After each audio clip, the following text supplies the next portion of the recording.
Hi guys!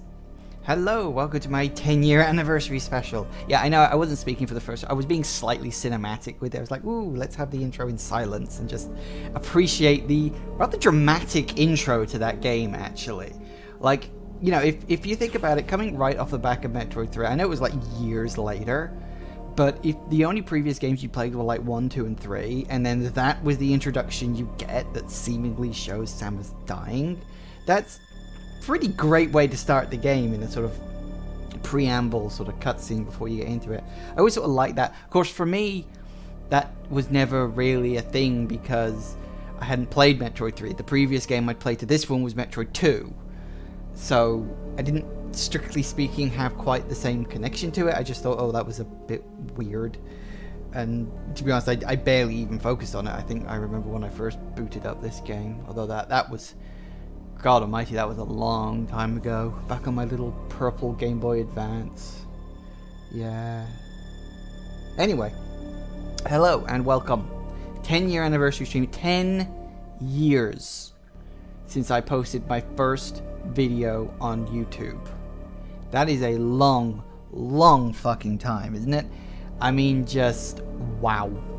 I cannot believe it's actually been that long. I mean, where the hell is those years gone? 10 years. I actually remember where I was. I'm going to go into more details about the exact sort of nature of my first 10 years and this many subscribers. Yeah, unfortunately that is very, very true. I don't know what the hell is up with my subscriber feed at the moment. Just as many people subscribe to my channel as unsubscribe to it, and I don't understand why that is what it is. I'm wondering if something is up with YouTube on that front, but I'm not going to get into the things. Anyway, how's the audio? Just before I get into it, I haven't... obviously, I've been playing and tweaking the audio as best I can. Does it sound okay? Is it drowning out my voice too much? Obviously, we'll have to tweak it as we go along, just as we go, but it's the first time I'm streaming from... like an emulator rather than just a full screen PC game like I normally do, so just wanted to check that we're all going okay.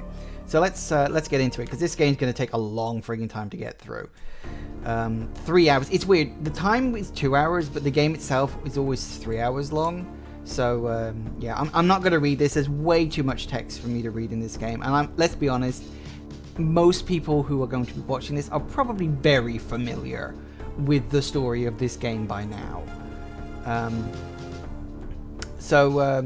Yeah, Metroid Fusion. I can't remember specifically why it was Metroid Fusion that I decided to, are the files on that screen the same ones from my Let's Play? No. I'm fairly certain I lost those at some point in the years between now and then.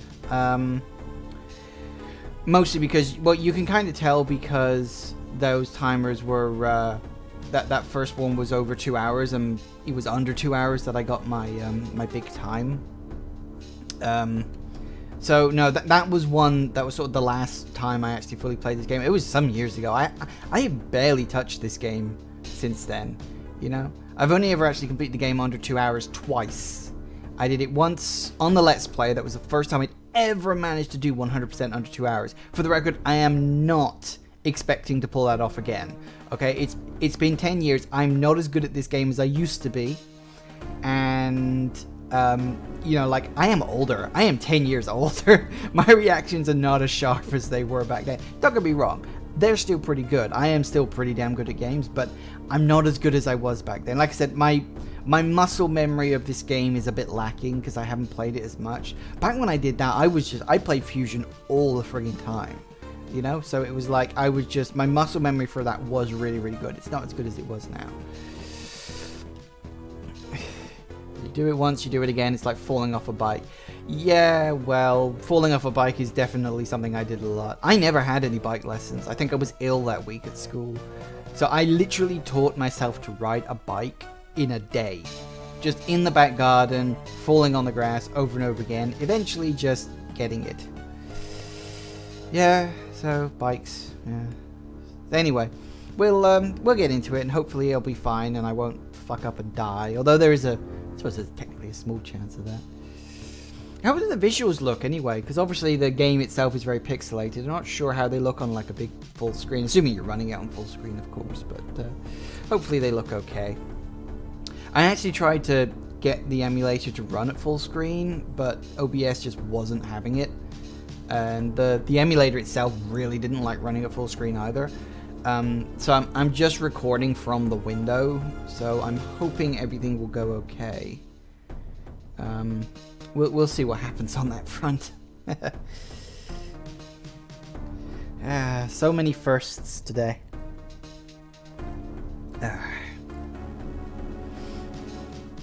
Yes, it's the Metroid hatchling in this game. It's not the baby. Thank God for that, really, let's be honest. Visual looks good. Game Boy Advance was a bit pixelated. Well, yeah, it's a pixelated game, obviously. I mean, these pre-rendered images are pretty decent, but when we get into the game, it'll probably look very blocky and pixelated. But it's a Game Boy Advance game, you know, what do you expect? It's designed to run on a very tiny, itty-bitty screen. So we'll see what happens. But it should be good fun.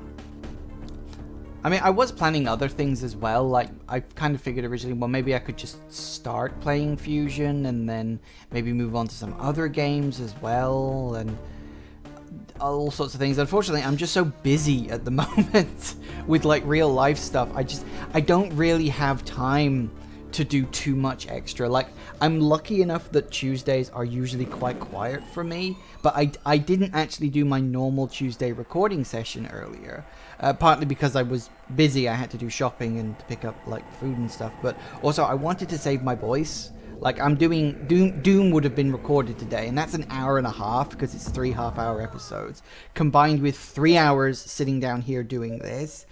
I don't think my voice could have survived that.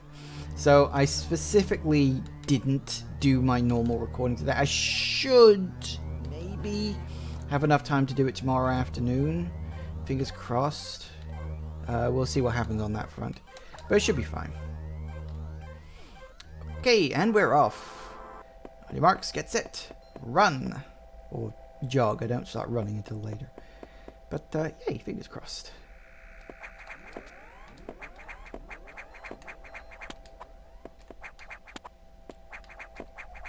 Whee!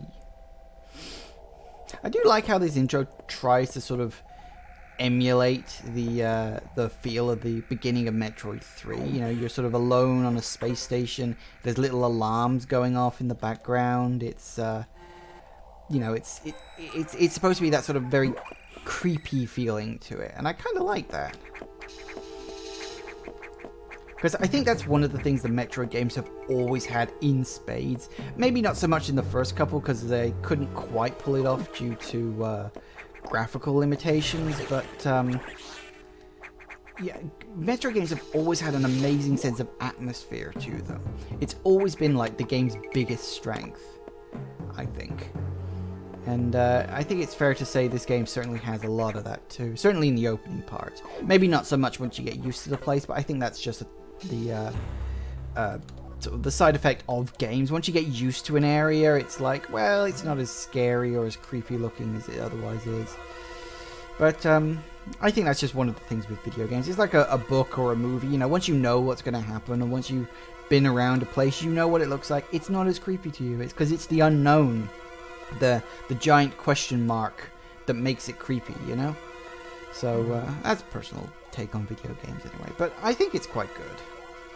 Hopefully I'll be doing a lot more talking in this live stream than I did in my original Let's Play. I mean, if you go back, I'm fairly certain I only speak for about, I don't know, maybe somewhere between 50 and 60% of that. I don't speak through the whole thing. There are some moments where I'm just dead quiet throughout the whole thing, and it's just like, yeah.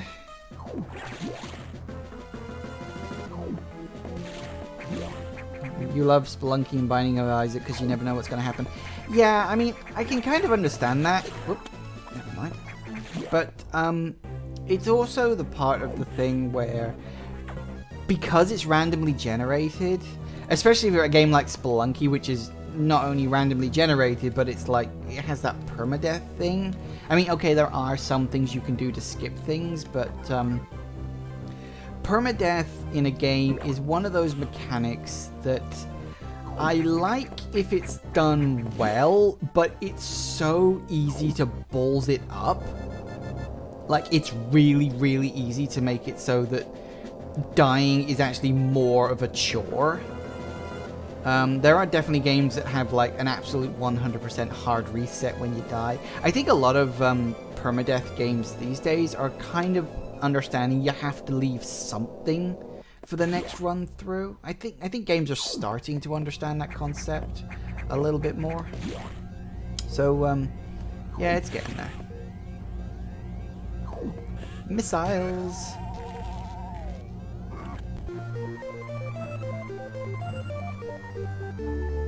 Ah, the classic jingle. Love it. And the power goes off, because why not? Okay. So we've got the missiles. A lot of people, from what I understand, Metroid 4 is a pretty divisive game in the Metroid franchise. Like, some fans love it, some fans really fucking hate it.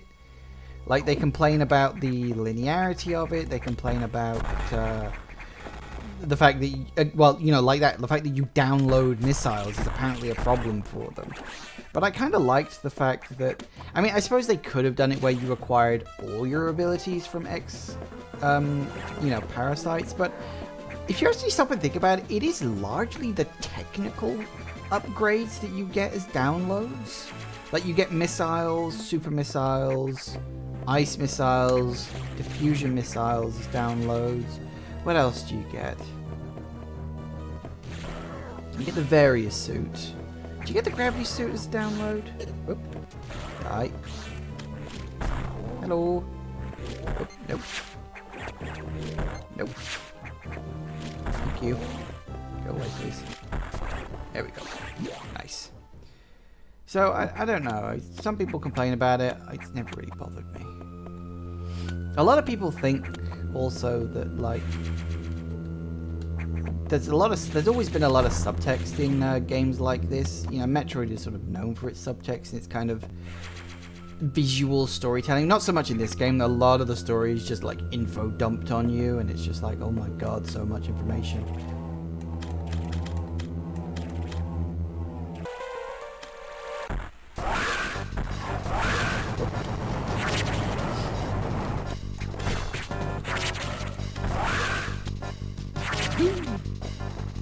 Come and get it.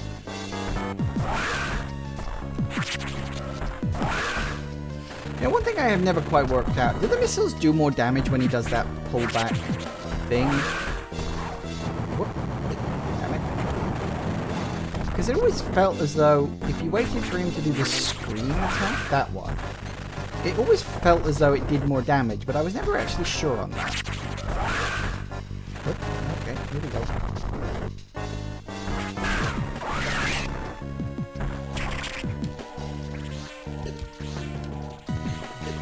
Some missiles, please. Thank you. Whoa, okay. There's some missiles. Thank you.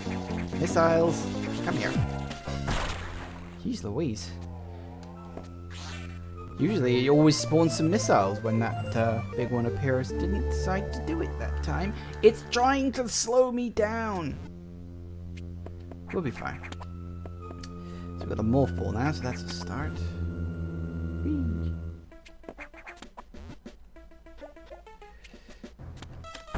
Personally, I don't think there's anything wrong with Fusion. I love it. I think it's a great game.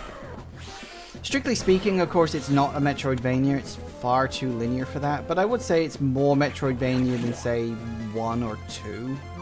Believe it or not, but the first Metroid is actually quite linear. I mean, you do a little bit in Brinstar. You then go down to a bit of Norfair. Then you finish Brinstar. Then you finish Kraid. Then you finish Norfair. Then you finish Ridley. And then you finish the game. That's pretty much it, if you know what you're doing, because there's not that many upgrades in it. So, and then of course Metroid 2, very much designed to be linear. I mean, there's literally no reason to backtrack in that game whatsoever. You know, you don't have to go back to pick up any upgrade. All the upgrades you can get are designed to be, you know, obtained in that run through of where you are. Of course, 3 was where it went true Metroidvania. And this one, as I say, it's more of a Metroidvania than previous, well, with the exception of 3. It's more Metroidvania than 1 or 2 because you can, in fact, you do have to, oh damn it, that reminds me I forgot to do that. Oh, shite. Oh, that's going to cost me. I forgot to do some research. I was going to look up there's a specific route you have to take through the map to get all the items without being blocked from doing so with the end game. I can't remember what the order is. Oh no. Always found that section rather disturbing due to the fact that you're killing zombies that are presumably former human scientists. Yeah. I mean, it's kind of heavily implied that everyone's dead when you arrive, although I think there's a couple of people who survived a bit longer. Like that scientist who tries to blow you up. I believe he's sort of implied to have lasted a bit longer than everyone else, but I mean, that's kind of part of a Metroid game, is you are supposed to be alone, which I think is one of the reasons why people bitched and moaned about Metroid 3 as well. Not Metroid 3, Metroid Prime 3, get it right. Because, Samus isn't supposed to have people around her helping her. I actually like that. I like that they expanded on the universe, that they, you know, filled it with people. I know that's not what a Metroid game is. Yeah, it is. Of course it is. That's totally what a Metroid game is. Just because you don't see the people doesn't mean they're not there. Right, let's go.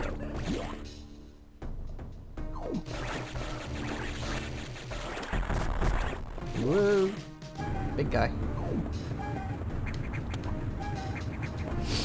Yeah, I have literally no idea what we're going to get in Prime 4. I am honestly hoping that we get some information at E3. You know, hopeful. Whether we will or not, I suppose, is a different matter. But I mean, it's only, when is E3? It's a little over a month away, isn't it? I'm sure it is.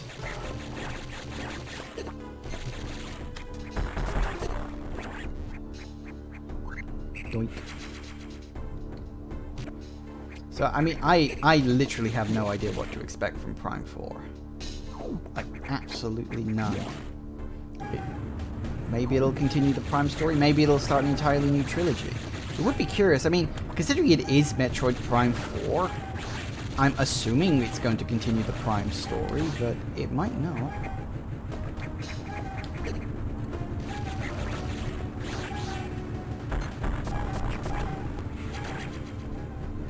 So I guess we'll see. Tuesday, 12th of June. Oh yeah, so it's actually less than a month away. Wow. Should be good. There's some good games, I think, on the horizon, so it should be perfectly fine.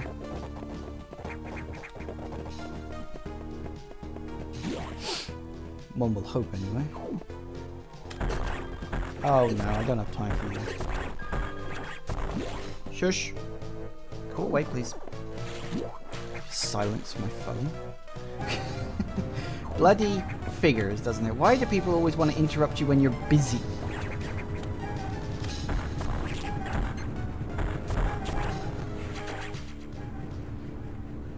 Rage 2 was leaked by a Walmart announcement. Yeah, I'd heard about that. Because apparently they can't, like, not put the thing ready for pre-purchase on their website. Haven't they got, like, hundreds of games on that, though, that are apparently coming now? If it wasn't busy, it wouldn't be an interruption. Don't get bleeding technical with me, mate, okay? It's an interruption whether I'm busy or not. Even if I'm lying around doing nothing, they're still interrupting me doing nothing. Bugger it. That's just technicalities. It's an interruption.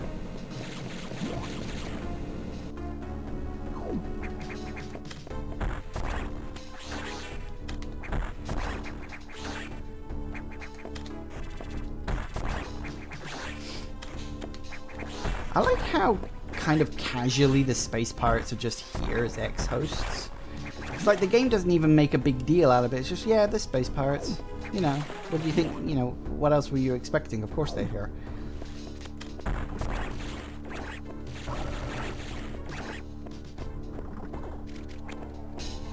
Which I suppose makes a certain kind of sense. Ah. Gotcha.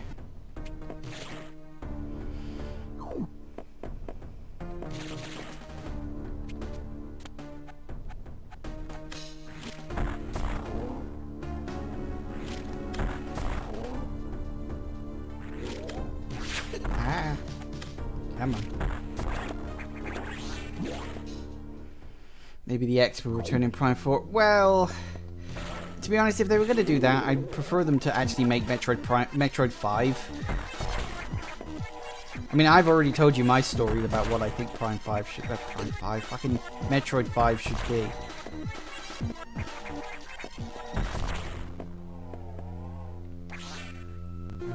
I also like that complete and total fake out. Although, I do wonder... How did the X know to mimic the statue holding an item thing? Like, where the hell did that come from? So many unanswered questions.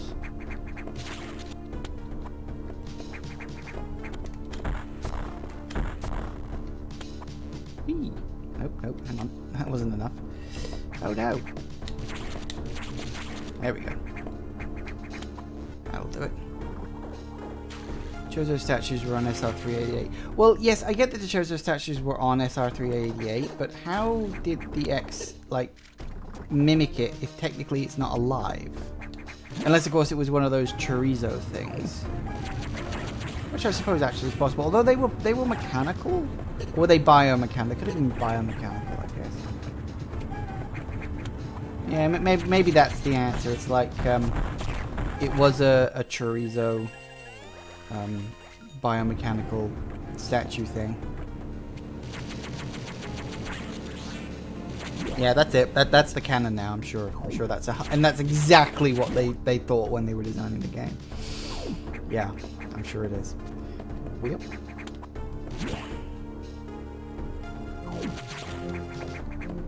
Come on, get in there.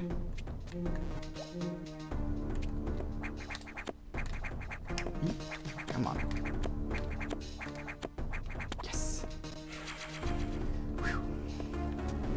Wall jumping is more or less useless in this game because obviously sequence breaking is much harder and kind of pointless, actually. The way the game is actively programmed kind of prohibits sequence breaking. Which way is the quickest way back? This way. Okay. Because I don't know if you've ever looked into like how the game is programmed, but how it actually works. The items you pick up and the order in which you pick them up and unlock the doors and all that stuff, it's actually hard-coded into the game. So you cannot change the order of the items you get. Which was...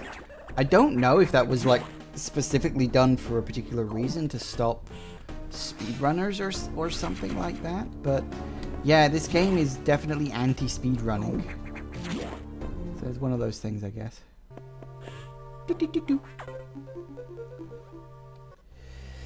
Yay.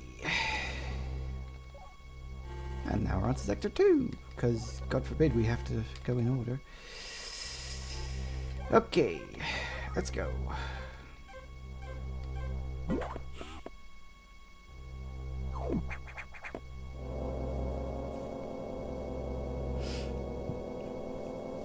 Just realized that both Game Boy Advance games encompass both the first game in the canon and the final game in the canon.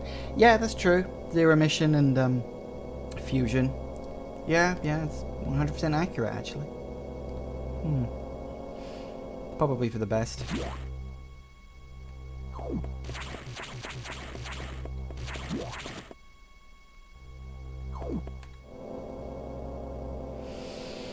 Good fun, though.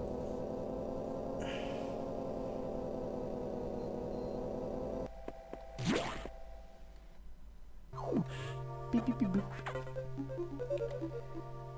I like how the map looks so tiny. It's like, yeah, Sector 2 small.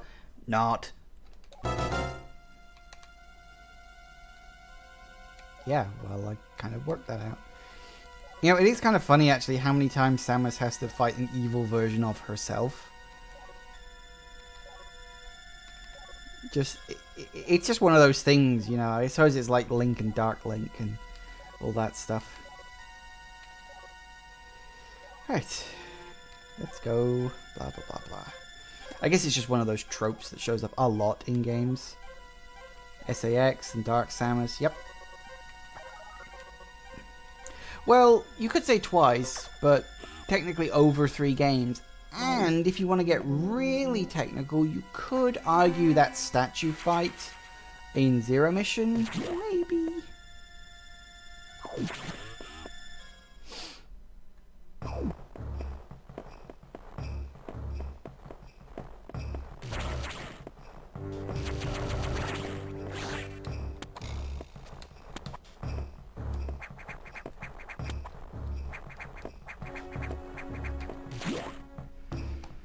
It's also worth pointing out that there's less games in the Fusion series, so it like percentage-wise, I'm sure it's probably more.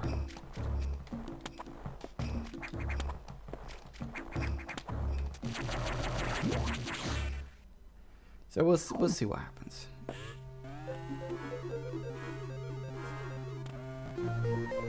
Yep, I know. Let's go.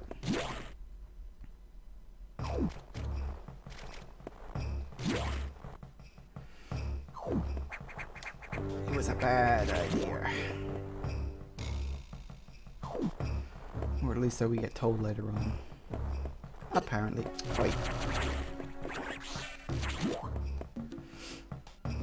I will say, it is one of those things you sort of notice if you start looking at the numbers and stuff, but the amount of damage you take in this game compared to the previous one is quite a lot. Like, most enemies will wreck you if you're not careful. Bombs!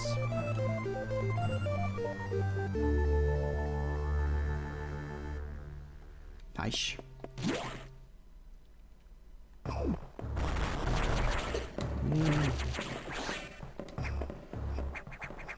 I will say, I love that sort of tapping noise that the SAX does as it's walking around.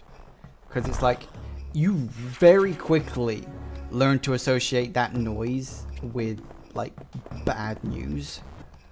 Which I think is really quite clever. Like, the audio for that is really good. All in all, I do think the audio of this game is actually pretty decent. I mean, considering the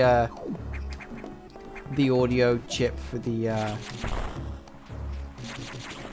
Game Boy Advance in and of itself wasn't, like, the best in the world. I mean, it was good, but the more audio power you had, the less processing power the actual game itself could have, because they shared, I think, or something like that. I can't remember exactly how it works.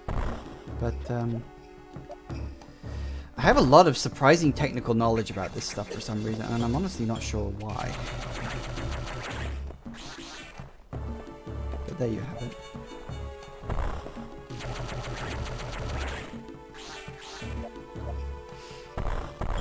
You know, speaking of you mentioning Rage 2 earlier, I'm honestly not sure how I feel about the idea that there is a Rage 2. Because, I mean, I've played the first Rage game, and it's a decent, I mean, a pretty decent first-person shooter, combined with a stunningly average and completely unnecessary driving game, and an absolutely abysmal plot. Like, seriously, the story of the first Rage game sucks. I mean, it's about as cliche as you can get, which is unfortunate for it, I suppose. But, I suppose it is what it is. Yeah, missiles. Just hope I can remember all of them.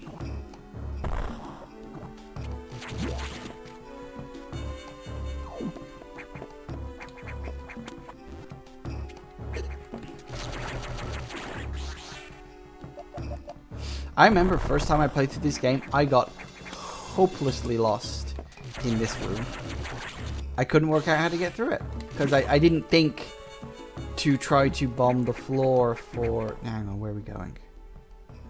Which way is it? Is it this way? My memory's failing me. No, it's not that room. No, I think I have to go up a floor, don't I?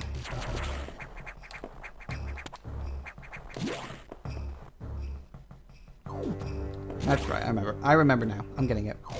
I'm getting it, guys. I'm getting it. I have to go down here. I remember now.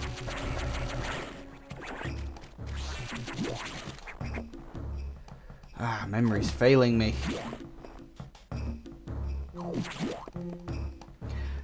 I'll remember all in good time, I'm sure. I mean, Metroid 4 is not it's not like a massive game. I mean, as I said, I'll probably be able to polish it off in around 3 hours, which is why it's kind of a good game to live stream, since I live stream for about 3 hours. You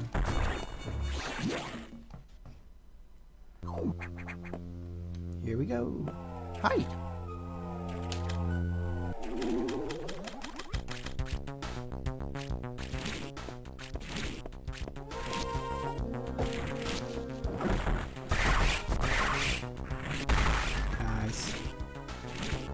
Come on.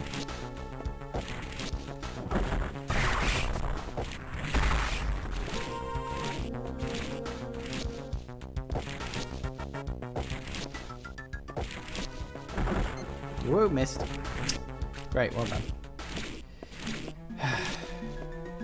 Lemon 360 D-pads, man. They're not as good as the Nintendo ones. Because they're round.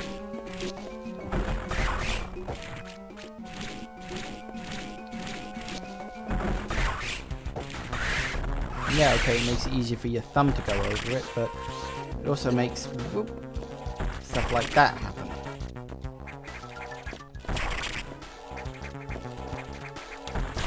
Gotcha. Gotcha. Yeah, the 360 controller D-pad does kind of suck. Apparently the Xbone D-pad is better. Well, I don't own an Xbone, and I probably won't. If I had to pick between an Xbone and a PS4, I'd probably pick a PS4. Not that I'm planning to, of course. I'm very happy with my Switch and my PC. There's a route down there. I don't need to do that yet. Whoop. Oh yes, I remember this.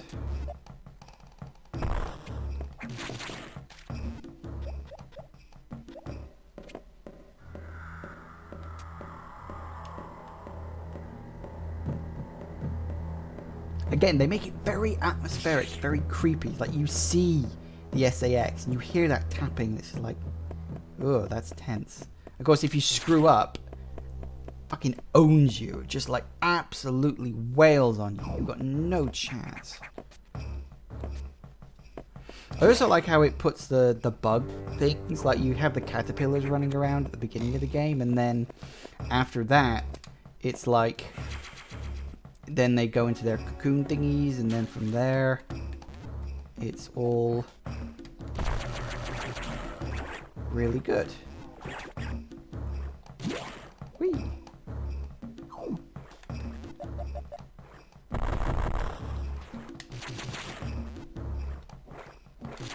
That, or is it a missile? I can't remember now. Nope. Ah, what was it? Sure it was. No. Let me D-pad. Come on, get working. Nope, not close enough. Hang on. I got it. Nope, still not close enough. I've done this before. I know I have. Nope. Hold that thought, guys. Come on, I've done this before. I'm sure I've done this. I did it in the original one. I don't want to spend too much time here and wasting time. Ah! Double down, will ya? No, it didn't work. Bugger it. We'll come back for it later. Been so long since I did this. It really has. I'll come back after I've got the thing. It's not a big problem. I'm sure sure there was a way to do it. I can't remember how I did it in the original. This is the thing. It's been so long since I played this. It's one of those things. I meant to sit down and actually play through this game again just to sort of refresh my memory on it, but I kind of just didn't have the time, and so it just didn't really work out. Is that why the... Or is it in the other... No, it's in the other one, isn't it? I remember now, actually. Is it there? No, again, I'm thinking of the other corridor. Ah, my memory's all getting muddled up and confused. I'm an old man. Ah.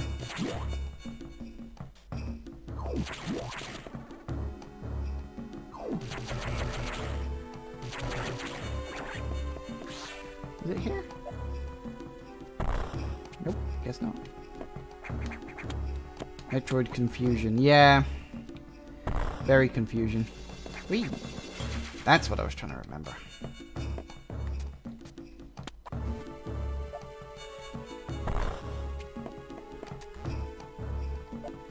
Right. Now. There's that one up there. Can I get this one now, or do I have to get it later? Again, can't remember. So let's try for it and see what happens.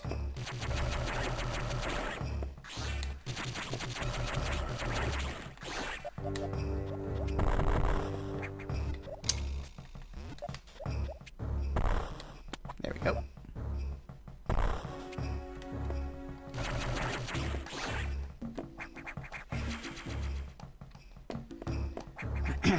Okay, we're off. Let's get out of Sector 2. Just so we can come back later. All the bugs are loose and we've got to restart the power.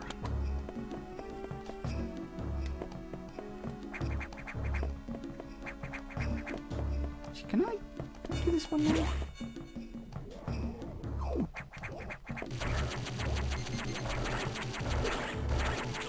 I'm thinking of another one.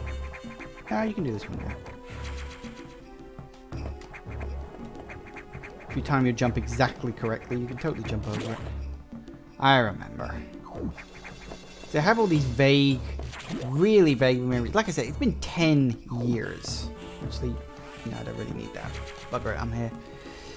It's been 10 years, guys. I mean, it's not been 10 years since I last played this game. I have played it a couple of times over the last decade, but just not constantly. Oh no, we made a bad situation worse.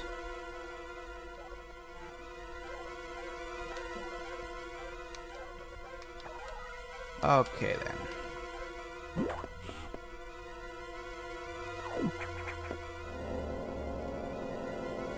And we're off. Ugh. Okay.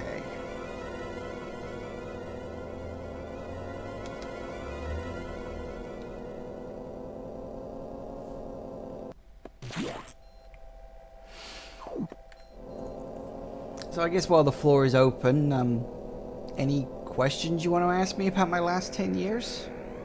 It's been a long road and I've learned some things. Big area. Favorite Let's Play. Do you basically just mean my favorite game that I've done a Let's Play of? Or...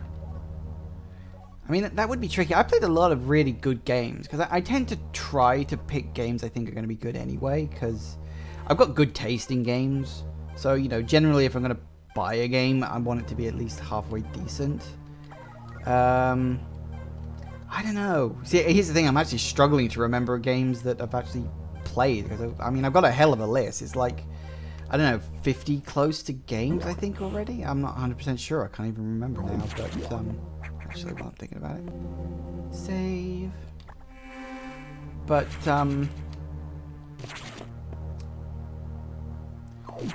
oh god, you know what? It's like choosing your own favorite children. You know, it's really, really hard to say any one particular game is a favorite.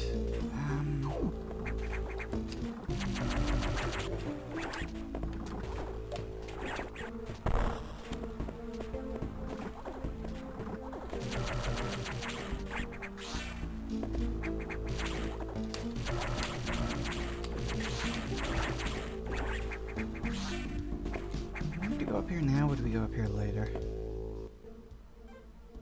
I think we can go up here now. Can we go up here now?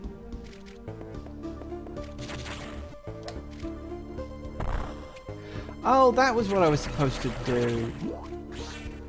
God, I'm an idiot. Least favorite? Well, I certainly know the one that left the sourest taste in my mouth. I think even you can probably guess what that was.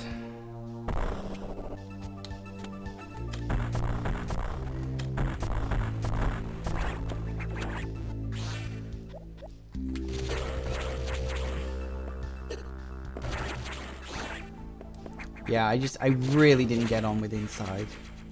I'm sure it's a great game, and I'm sure a lot of people have had really good fun with it, but I just didn't get it.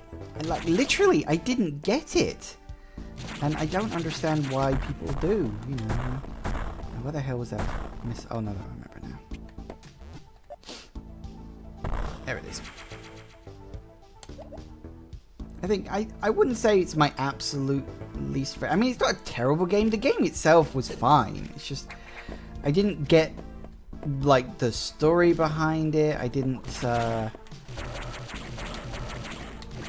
you know, it just really left me confused. There were no good, like, oh my god moments in it. Like, you know, with Limbo, you had the whole, there's that whole giant spider thing going on with Little Nightmares. I don't know if you've been watching my Little Nightmares Let's Play. And I'd understand if you didn't, because it's a good game and you should probably play it yourself. But it's that thing of, like, there were just good beats in the game, you know, even though the story itself is largely unexplained. Although I will say the DLC did answer a few questions as well. Yeah,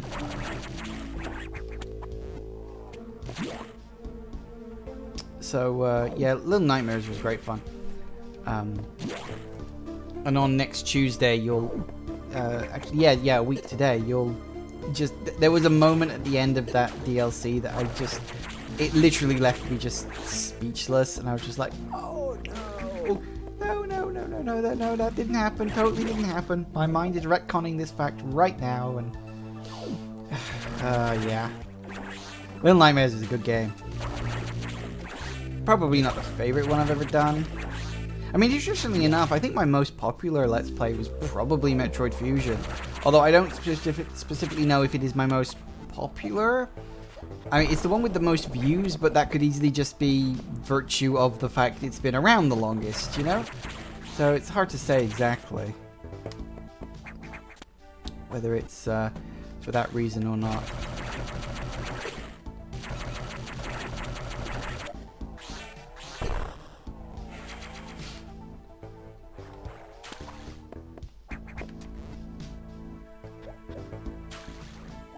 Are we going up here?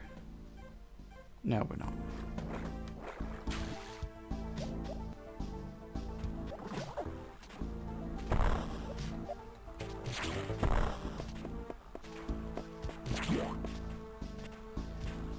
Right. Let's see.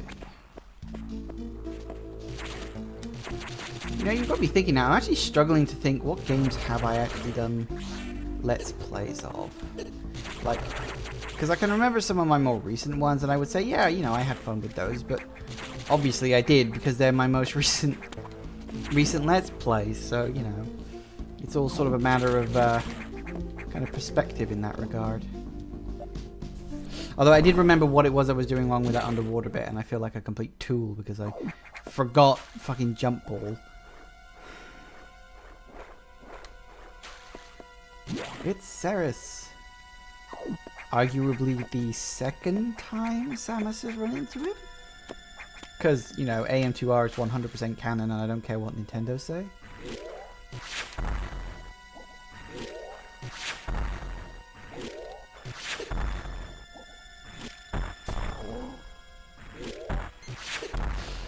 I will say, I think that was one of the very different things between AM2R and SR, you know, Samus Returns, is like the number of non-Metroid bosses in the game.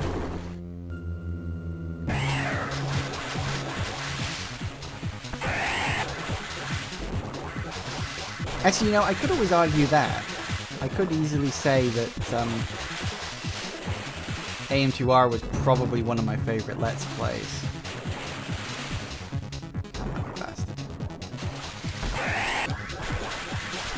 I certainly had a hell of a lot of fun playing that game. Whoop, okay. Gotcha. Oh no.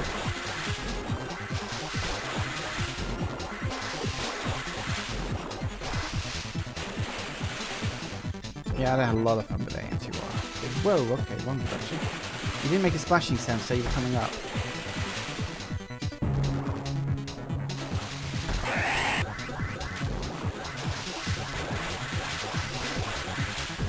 The fight does feel a lot more dynamic in AM2R, I'll say as well. Because you have to do the whole freezing thing, which is really good fun. The ice beam is so overpowered in that game. I think that was supposed to be like the point. Like just the way they designed it was just fantastic.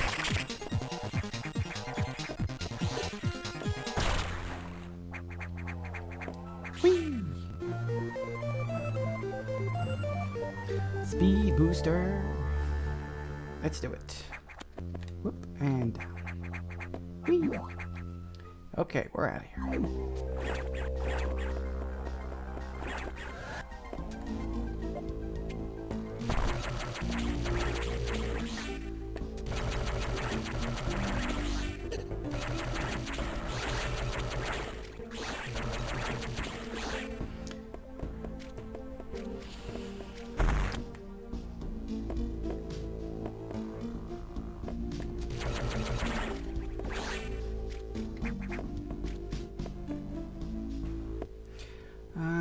Okay, now I remember where I'm going.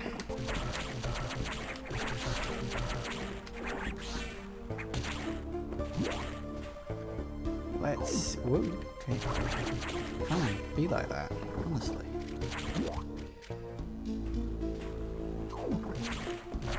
It is weird, sort of thinking back. I know most of you guys online don't know a lot about my personal history. But sort of the place I was in, not so much physically, but mentally, back when I did my Metroid Fusion Let's Play, was not a nice place to be.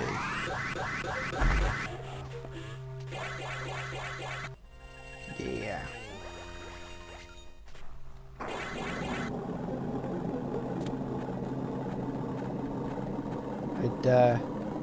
Let me think. It was 10 years ago. And, I think it was about a month or so previously, I'd dropped out of university due to illness. Couple that with some pretty severe depression, I'd also ended up dragging up from the depths at the same time. Not a great combination. Kind of a miracle I even I was able to sit down and do a Let's Play at all, really, but I somehow managed to pull it off. Although if you go back and listen to my audio, you can kind of tell it wasn't just nerves that had me so quiet at the time.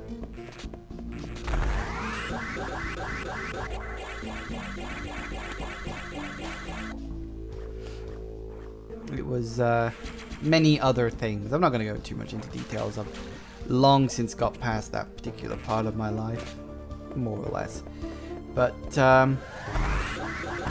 even so, it's worth sort of remembering to ensure it doesn't happen again, kind of thing. Here we go.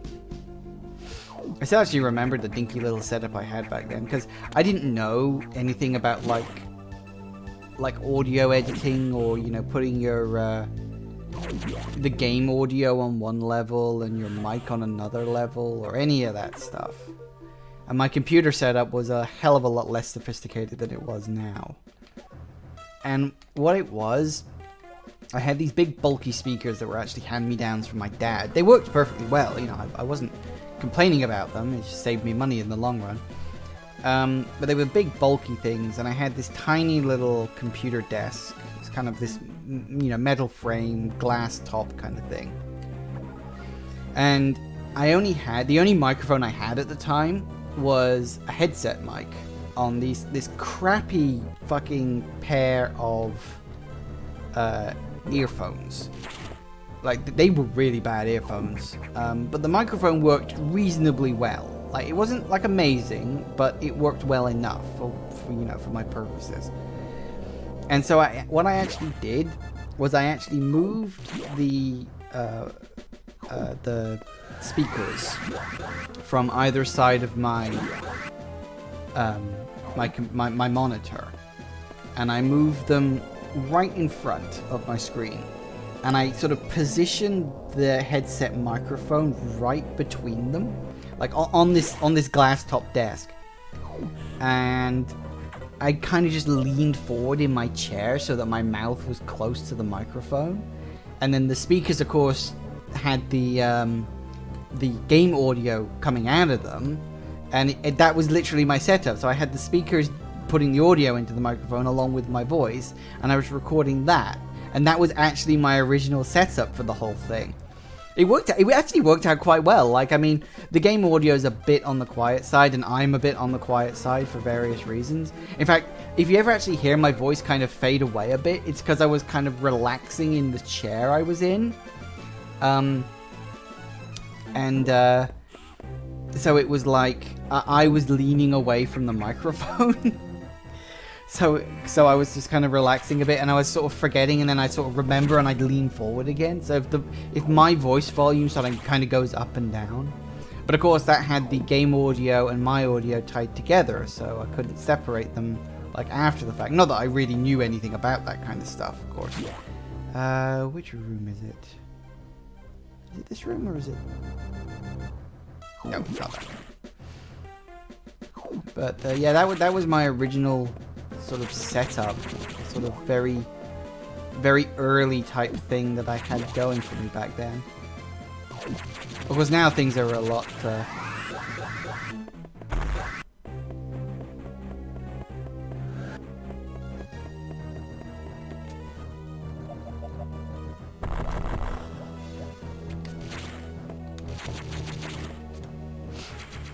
Very first Let's Play you ever did, you recorded your commentary in an MP3 player that had a microphone feature on it, held in place with a wire coat hanger wrapped around my head. Yeah, we've both kind of come a long way since then, haven't we? I mean, I certainly have it. Like, I got a proper headset with a proper microphone on it. I've got friggin' recording software and editing software, and like the audio is recorded separately. I mean, obviously not so much in the streams because there's a live, and that's completely different. So it's a different take on things, but it's the same basic principle, of course.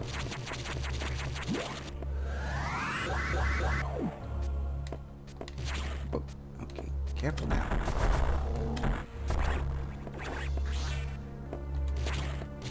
There we go. But yeah, it's kind of funny, really, looking back, not only on the state that you were in back then, like in terms of technology and in terms of just everything else, but you think about how YouTube was back then, like how different YouTube was as like a place, and like it is a very different place now. Like, firstly, it's a lot more commercialized. Like, back then, yeah, okay, you could make money on YouTube, but it almost as if that wasn't the primary focus. People were just sticking videos up there because they could, you know. And I kind of still hold to that philosophy because I'm not making any money off of YouTube, of course. And so it's, I'm putting up videos because I can. And, I do think that YouTube itself has kind of lost that. It's like, it's become so commercialized now, and like, I know money has always been a problem for YouTube. Like, YouTube has never made any successful amount of money in its entire history. Like, it's always operated at a loss. But yeah, it's become so like commercialized, and like people who treat YouTube like it's television, and it's just like, that's not what YouTube is supposed to be. And even YouTube themselves kind of do that. And I think that's Just wrong. YouTube isn't television. And the more YouTube becomes like television, I feel the more irrelevant it's going to become, because we already have television. But, yeah, that's neither here nor there. That's just me bitching and moaning about things. Maybe if I got a few more subscribers, I might not be so bitter.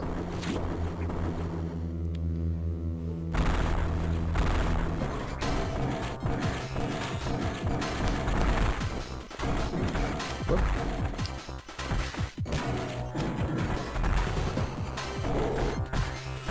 Commit.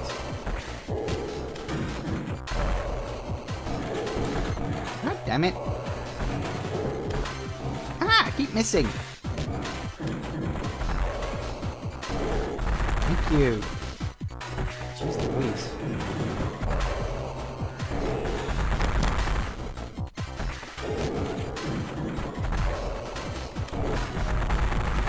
There we go. Now I'm getting it.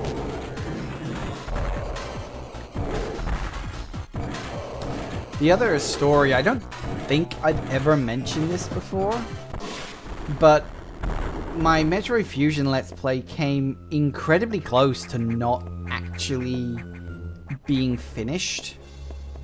Because what happened was I was recording the screen, because like OBS and programs like that, they didn't exist back then. So you kind of just had to record the screen in whatever way you could. I didn't have fraps at the time. So it was like, you know, how are you going to record the screen? Well, I recorded it using Camtasia. Because Camtasia at the time, I think it still does actually. I could be wrong about that, but I'm pretty sure it does still have it.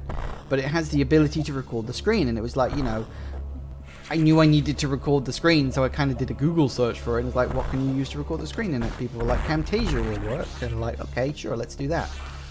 But, like, as I mentioned, I did the entire live stream in one go.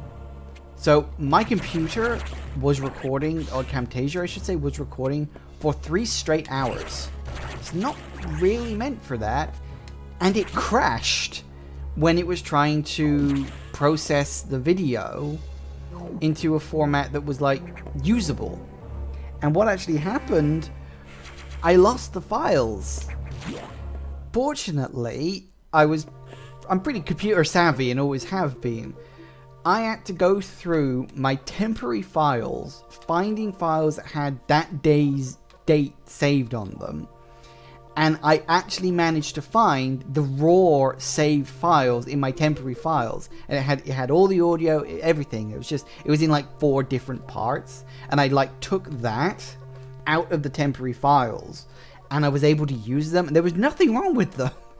But it was that close to not actually happening. And I have several other Let's Play horror stories where the technology has just let me down slightly. But yeah, Metroid Fusion almost didn't happen because of that. You know, if I'd have just been a little less tenacious, or if I'd have just gone, oh fuck it, it's not worth it, and not bothered looking for those temporary files, I wouldn't have actually been able to finalize the episodes and upload them. Ooh, mysterious. But, yeah. See, a lot of people think Let's Playing is easy. Let's Playing is not fucking easy. Like, even if you get past the technical aspects of it, just sitting down and talking for hours on end, it's not fucking easy, you know. It's really not. It's one of those things where it's like, it's draining, like, mentally.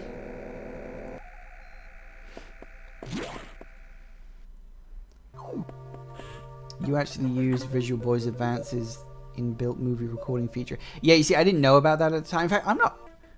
Did it have a recording feature back 10 years ago? It probably did, actually. I don't think the program's changed all that much over the years. But, yay, very suit. Yeah, it did, but it's not great. No, it wasn't great. I think I actually tested a recording with that, and I didn't like it. Maybe, I can't remember. then the audio was recorded at a slightly different speed than the movie. Yeah, that was one of the other problems that you tended to have with early recording stuff. Actually, I remember. Get down here. Oh no, that's right. It's the other side you're coming from. I remember now. That was actually one of the things I learned during my Torchlight Let's Play. Actually, when I came back to YouTube after my 2-year hiatus, you know, when I finally sort of sat down and said, right, if I'm going to do this, I'm going to fucking do this. And I came back after that huge-ass 2-year hiatus. I mean, I was dealing with other problems as well, trying to get past my depression and everything. But what I used to do was I would just set the recording going and then just record for however many episodes I needed and stuff like that. And it was like, it was great, but I noticed that there was like my audio and the game would slowly kind of drift. Like there would be a slight drift and I'd have to constantly make adjustments and allowances for it. It's really annoying. I'll be honest with you. Where are we going? Yeah, we're going this way. Wait, no, we're not. We're going this way. Are we going this way? Right, whoop, nope. Must be thinking of... Ah, no. Thinking of a later room. Might have something to do with Fraps dropping frames. Yeah, of course. I eventually moved away from Fraps because I was considering maybe I should just like buy it or something, but eventually it really did get to the point where because like Fraps hasn't updated for I think years. Fraps has not updated for like a long time now. So it's like eventually I just had to move away from it.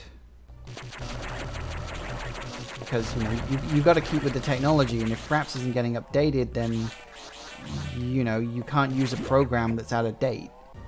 So, of course, that's when I started using OBS. I think you're right, actually. I think Fraps did have a sort of annoying history of dropping frames. You a real one? Yeah, you are.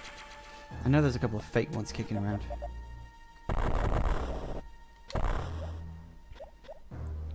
But, I mean, Fraps worked okay for what it did, but... You know, as I said, when something stops getting updated, you've got to move on, and so I did. Now I use OBS, and that seems to be working out quite well. Because not only is it obviously great for recording, it's great for streaming as well, and it lets you do both. And it's just a bloody useful program. I know a lot of people talk about XSplit. I haven't looked into that, so I don't know if it's any good or not.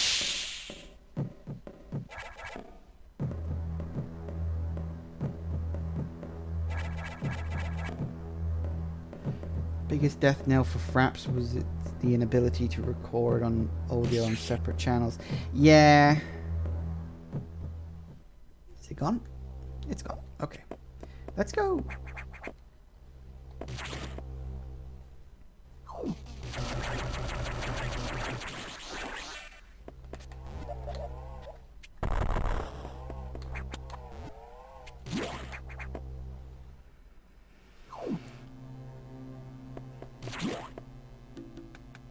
Hello to Spicy Lemons 2. Welcome. Glad someone else showed up.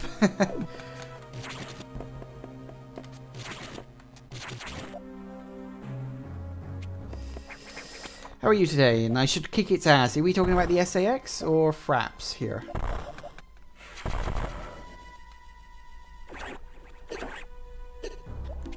Because I will be kicking the SAX's ass eventually, just not anytime soon, because that would be suicide. I'll do that later. You know, much later. Once I've got a few more upgrades. Yeah, here we go.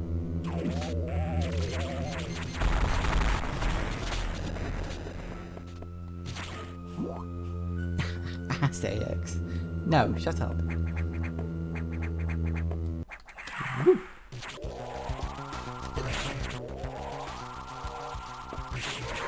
This is a weird boss. Like, there's no real sort of explanation as to why only the charge beam works. It's just, yeah, okay, apparently it's just vulnerable to the charge beam, not missiles. I mean, I don't know. I mean, like, it absorbed the various suit data, but I don't specifically know why that would only make it vulnerable to the charge beam. Oh, there we go. Where are you? There you are. Whee. Oh.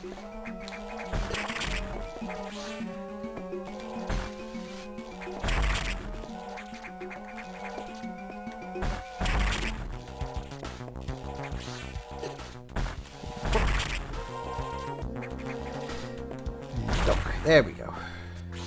Oh yeah. Various suit. Oh, my tea's gone cold. Ah. Here we go. Moving on.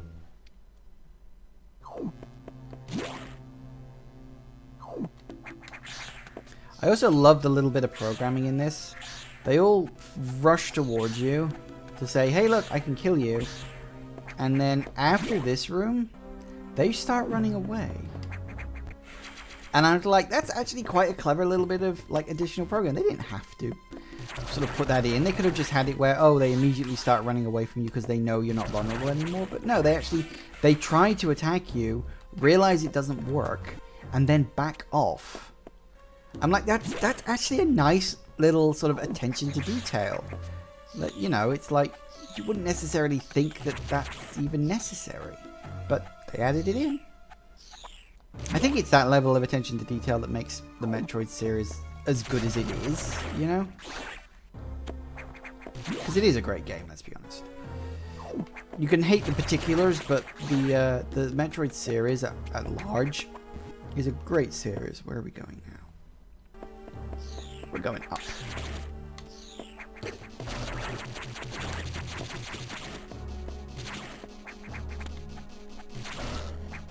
Whoop. Ah, run past. Keep running. Anyway, hello, as I said, to Spicy Lemons 2. Welcome to the stream. Have you been here before? Your name seems vaguely familiar.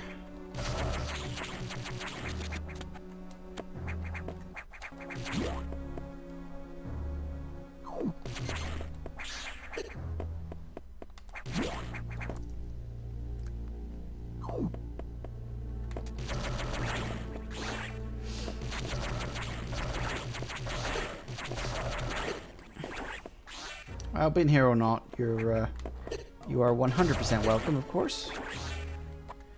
Always happy to have more people in the chat. It's a very quiet room. I haven't been live streaming on Twitch for too long, so I don't have like a massive audience. So it's always quiet, and I'm always as careful as I can to engage with the chat. So if you say something, odds are I will catch it and I shall read it. I may not always reply to it, but I will read it. Not sure you might have watched me before. Well, you're welcome to hang around. I'm just, as you can see, I'm playing Metroid Fusion. It's actually the anniversary of my 10 years on YouTube, you see. I've been uploading videos on YouTube for 10 years today. 10 years ago today, I uploaded first episode 1 of Metroid Fusion Let's Play. So I'm sort of doing a live stream of Metroid Fusion just to sort of celebrate the 10 years, to say, oh, you know, this amount of time has passed. Also just sort of kind of demonstrate how far like I've come as a Let's Player, as a live streamer, and as a person, really. So yeah, you are more than welcome to hang around and leave little comments, and I'll read them, and we'll all have a good fun time. And I've been going for, what are we on, an hour 10? Yep. So, yeah. So feel free, hang around, ask questions. As I said, I've been doing Let's Playing for 10 years, on and off. But, I say on and off, I had a big 2-year hiatus at one point due to a combination of personal and technical issues. But, it's all good, it's all good.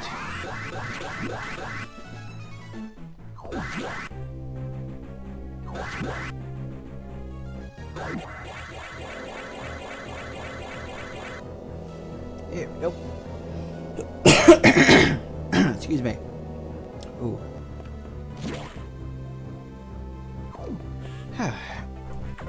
Back to the nav room.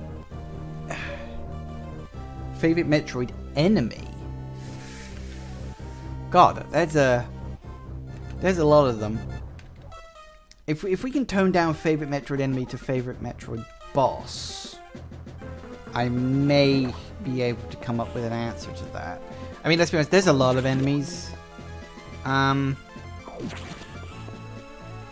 Which one would be my favorite boss fight?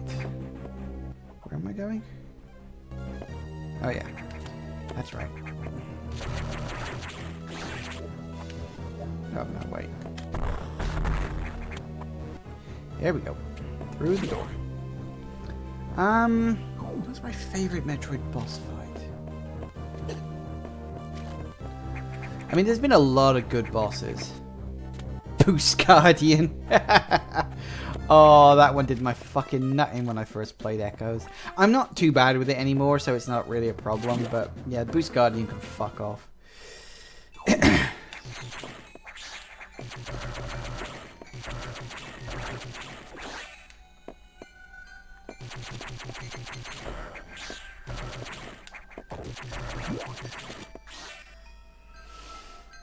Oh no, that's right, I need to unlock the yellow things first. Where is that?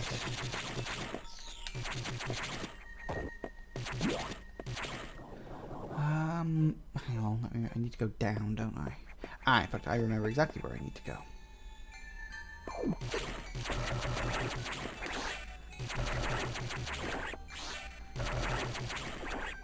Boost Guardian wouldn't be so bad if you weren't on such a strict time limit. Oh crap. Go back and do that again. Yeah, I mean, the fact that you don't really get... Like, because there's no safe zone, and so you're constantly losing health, it does make the Boost Guardian much... Boost Guardian much harder than it technically needs to be. Here's the thing, it's one of those weird bosses that's like... It's hard if you don't know what you're doing, but as long as you're careful and sort of you learn, then it becomes more manageable, I think. But yeah, I mean, Boost Guardian is not a terrible one. I still need that does remind me, I still need to look into methods of recording from my television, because I really, really do want to do some console recordings. I don't know if I'd ever be able to stream from the console, but I think that setup might be a little beyond my current capabilities. But we'll see what happens. Yeah. We'll see.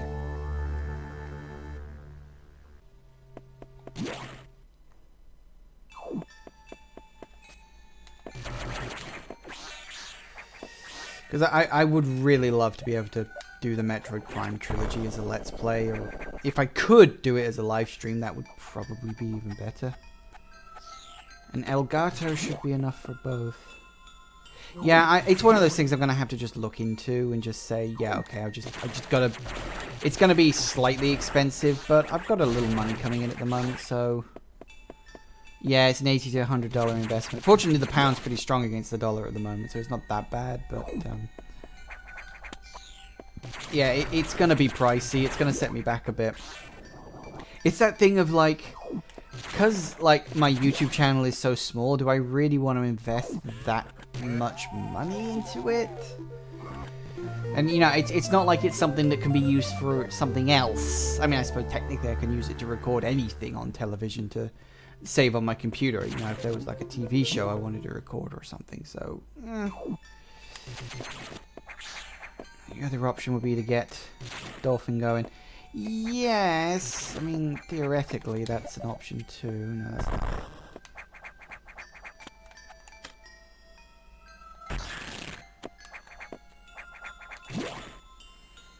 I mean, Dolphin's not like a terrible option. But the problem with I mean, you know, I wouldn't be able to do Prime 3 due to motion control. I'm not sure how that would even work.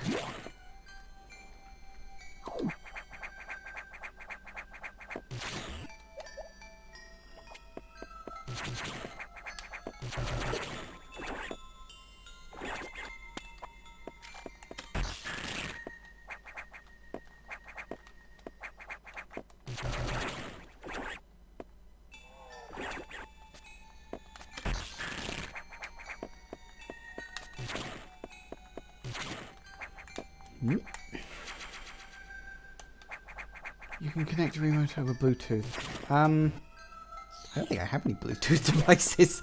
I don't know. Again, it's something I'm going to look into. You know, there's plenty of options available to me. It's just what I can be arsed to bother doing, really.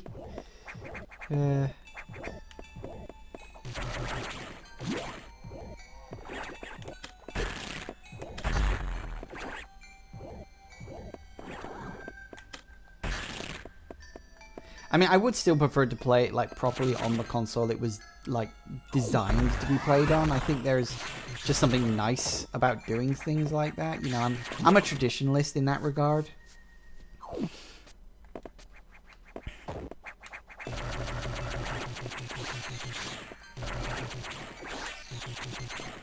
But I don't know. We'll see. It's something for the future. For now, I think I've got more than enough PC games to play, and then some.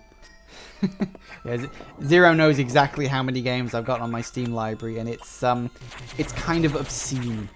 I've got more games on my Steam library than I will ever be able to play. And I don't mean let's play, I mean play.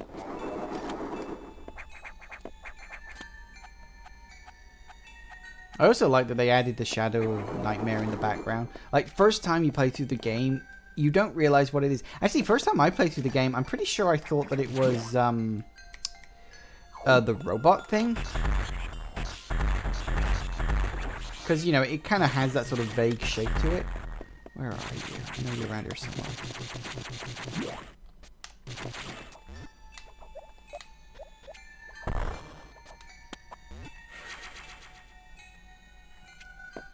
Don't we have the explosion now? Yeah. Emergency in Sector 3. Emergency in Sector 3. Emergency in Sector 3. I could be wrong, but I think there's an emergency in Sector 3. Emergency in Sector 3. Again, I remember laughing at that one the first time. It was like, you know, you got that voice droning on at you, emergency in Sector 3. First thing he says to you, emergency in Sector 3. I'm willing to bet if there were achievements in this game, it would be achievement unlocked, emergency in Sector 3. 6 minutes to main boiler explosion. Emergency, what? What's with the dog? I don't get that. Emergency in dog face. I'm confused. Oh, no, where are we going? That way. See, look, you're confusing me so much, I'm missing my targets. The dog is called Franker Z. Oh. That doesn't even work as a joke.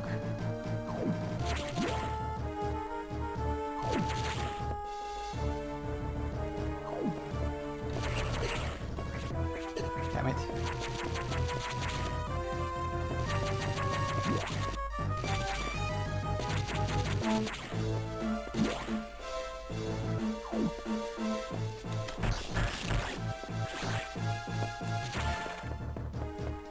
Here we go.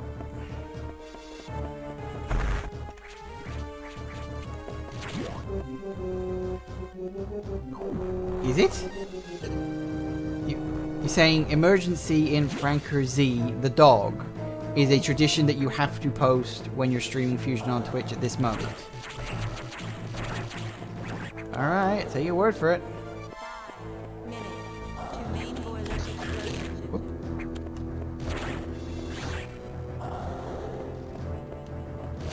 I mean, I've never streamed Fusion on Twitch before, so I literally can't say one way or the other whether that's true or not. I don't think I've ever even watched somebody stream Fusion on Twitch.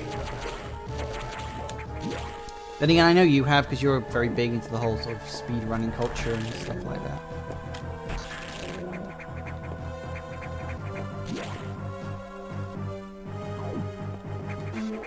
Oh, hello to Stanley. What is that? Stanley Dash 22. Come on.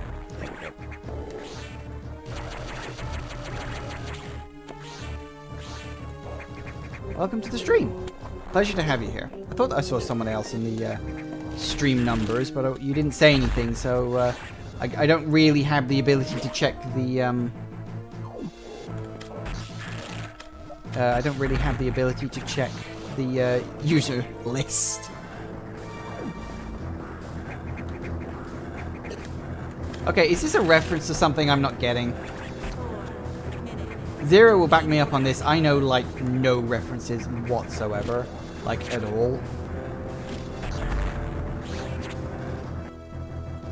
South Park. It's a South Park. Yeah, I haven't watched South Park, so, hi. Oh, gotcha. I also like the touch that the X-Parasites that you get the items from are different depending on whether they're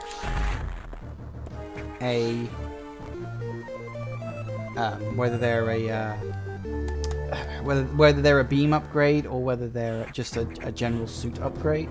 I think that's a nice touch. You know, just make things a little different, a little easier. Tink.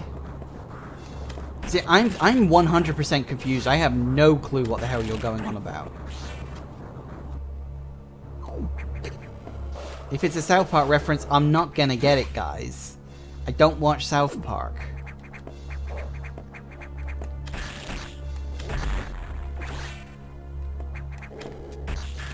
Oh, because I missed the missile shot. Yeah, it bounces off the armor.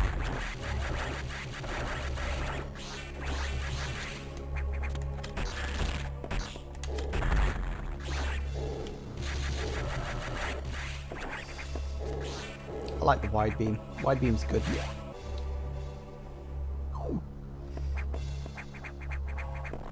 Yeah, the wizard armor. Now, to be honest, it's not as bad as wizard armor from AM2R, let's be honest. At least you understand the rules for this one. It's like you have to hit it in the little eye, and that's it. Those are the rules. Oh, shit. Ah, no, not again.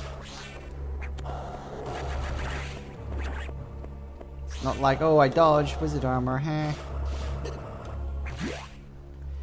You know, I was actually going to mention that. Yeah, I do think it's weird that they changed the name of the Spazer beam to wide beam. I think it's because Spazer is such a weird name, maybe, perhaps. I don't know if Spazer actually means something. Maybe it was supposed to be like Spacer beam or something like that, because it's like wider, takes up more space, and it got like slightly lost in translation or something. I honestly couldn't comment about why it's specifically called the Spazer beam, but there you are. That's my theory for what it's worth. It's just a theory.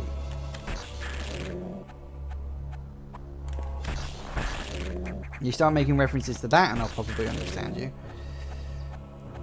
Spazer, space laser, yeah. The only thing I can think of is that the wave beam, you mean the wide beam stacks with the plasma and the spacer doesn't. Yeah, that's entirely possible. What do they call it in AM2R? Because that stacks with the plasma.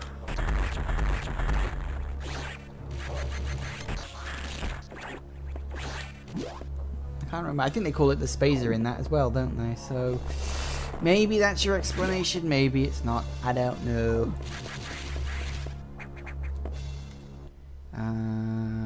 No, we can't get that one yet.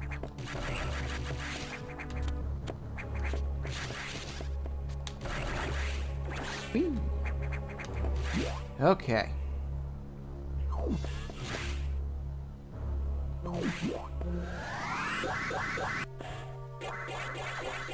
Boom. Whew, I tell you what, it is so bloody hot over here today. I mean, I'm not complaining. We've actually had some nice weather for the last week or so.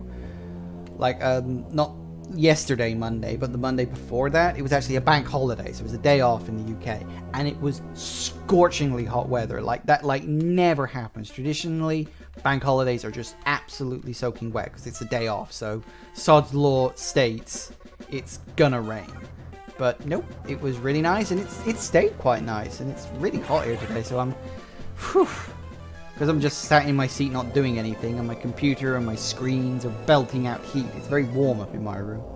Can't have the window open, it's bloody noisy outside. I live next to a main road, it's very noisy outside. And right about now, all the kiddies will be going home from school. I don't have to go to school.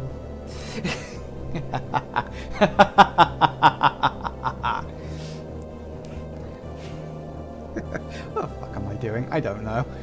Ugh, I'm losing it. It's the heat, guys. It's getting to me.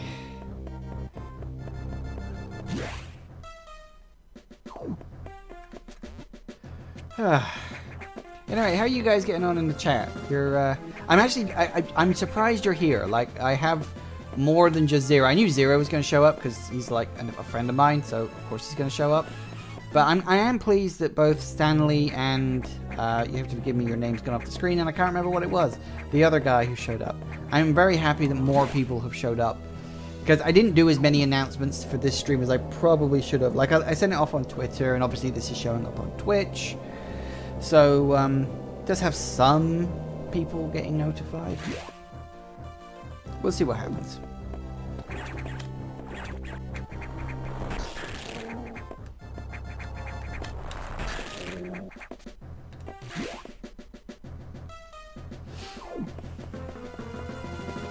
You follow any Metroid Fusion stuff around. I approve of your taste. Yes.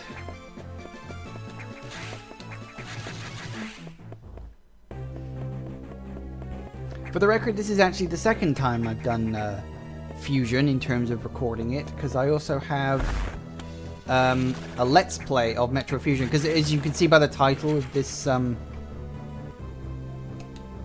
you can follow specific games on Twitch. Can you? Ah, I didn't know that. Well, there you go then. I mean, I wasn't 100% sure if anybody would even care, because I mean, Fusion is a pretty old game, but it's one of those games that's like old enough to be memorably retro by now, I think. So, it's good to see. But yeah, if you're interested in me, I've actually, as I said, this is the second time I've played Fusion. Because I also did a Let's Play of it on my YouTube channel 10 years ago today. Well, I uploaded the first episode 10 years ago today. And that's what this is. This is a sort of a 10-year anniversary, sort of re-celebration of playing Fusion that first time. What other games do I play? Kind of whatever I feel like it. I don't have a particular genre that I stick to. It's more of, I play games I like. Like, in terms of my live streaming, I recently got finished playing through Slime Rancher. I'm also in the middle of playing Subnautica. I've also got Anno 2205 on the go. That's a city builder. I don't play a lot of horror games on my YouTube. I have some horror games on there. In fact, I was actually one of the first people on YouTube to upload a Let's Play of Amnesia. I literally did it day one. So there's that. Yeah, I do have a thing for horror games. I like them. I think they're very fun. They're good. They're enjoyable.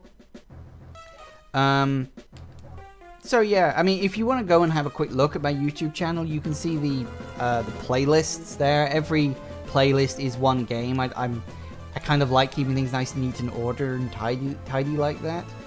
My YouTube is exactly the same username as it is here on Twitch. It's just Oimon. So you're welcome to follow me on YouTube. You can, of course, follow me here on Twitch. I don't normally stream on Tuesdays, for the record. The only reason I'm streaming Tuesdays today is because of the 10-year anniversary thing. Traditionally, I stream on Saturdays, so it's a lot easier to come in and watch, you know. I only stream once a week on Saturdays normally. As I said, today's a sort of special case. Because I was just, I was lucky enough to have a free day today. to be able to stream here. So, yeah, by all means, have a look around. I've got plenty of stuff kicking around on the internet. I also have a Twitter account if you're interested in that, which is Oimon Gaming, because Oimon was already taken by someone who posted 3 tweets and then never touched it again. Thanks.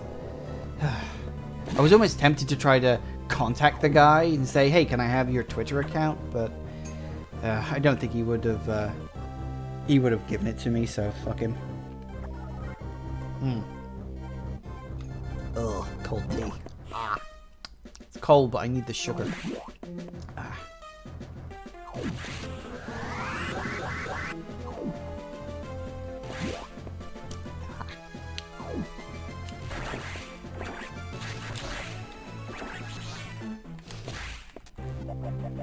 it down? No, it's up.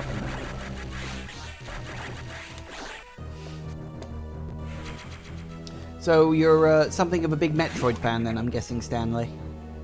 Would you prefer Stan? Would you prefer Darsh? I don't know what the hell they call you.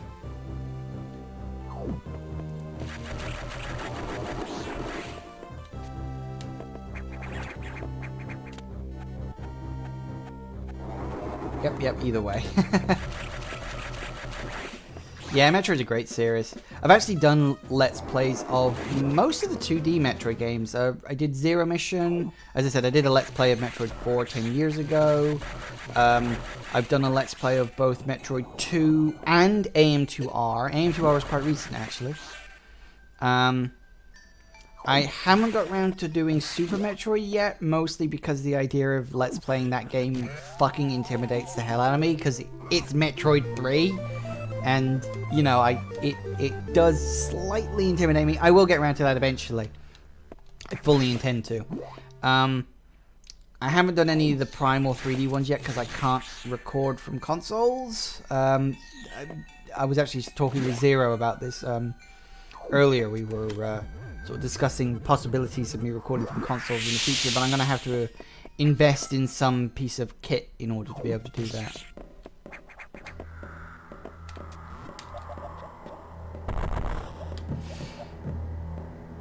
So, yeah, plenty of stuff to go around. And as I said, there's plenty of other things. There's horror games, like I remember I did Amnesia, The Dark Descent, you know, that sort of really big, popular horror game that launched a whole bunch of careers on YouTube, but never launched mine. You know, I'm not bitter at all. I recently got done playing,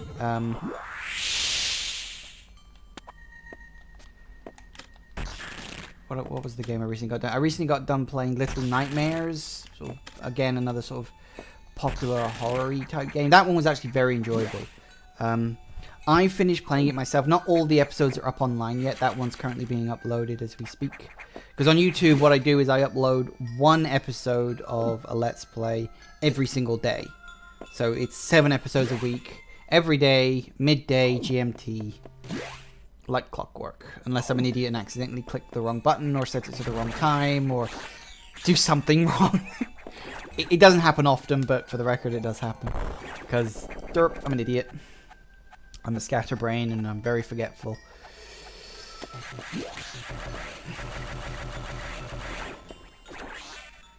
But it works out.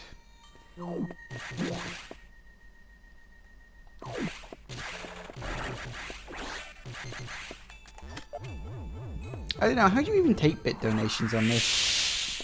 I mean, don't you have to be like an affiliate or something to do that? I don't know. I haven't really looked too much into the details on of Twitch too much, at least not yet. Yeah, I mean, there's not really much point me going for affiliate until, you know, I can sort of justify the number of gotcha. Come on.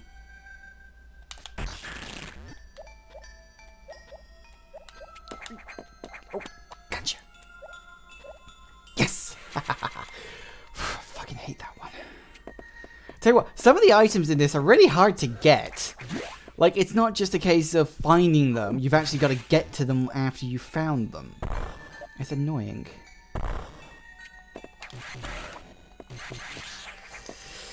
Affiliate isn't hard. Well, yeah, I mean, obviously there's like requirements for all this stuff, and it's like, in order to get affiliate, I think like the easiest sort of thing for me to do is to get 50 followers, and I've got 15. So, you know, I'm getting there slowly. Every week I stream, I seem to get a couple more. So once I've got like 55, maybe 60 followers, so I can say for certain I've got enough to cover that, then I'll start looking at the other things needed to go affiliate, I think. Because, you know, there's no point in trying to go for the others until you can guarantee you've got all 4, you know? I don't think I'll be able to get partner, at least not anytime soon anyway. That'll probably be, assuming I'm still doing this in a few years' time, it'll probably be in a few years' time. We'll see what happens on that front. Yay, save complete.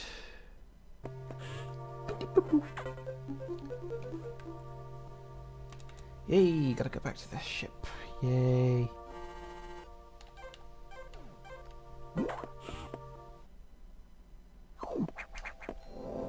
Off we go.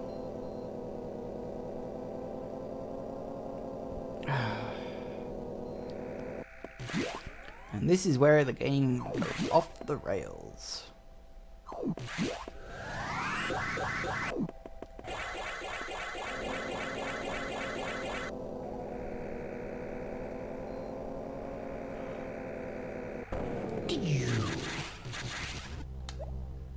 And we're left alone in the dark.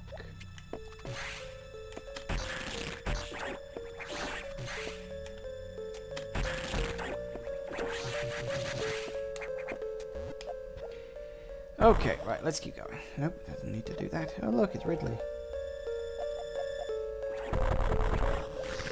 Is there real explanations to what the bloody hell he's doing here? He's just sort of here. So that's a thing.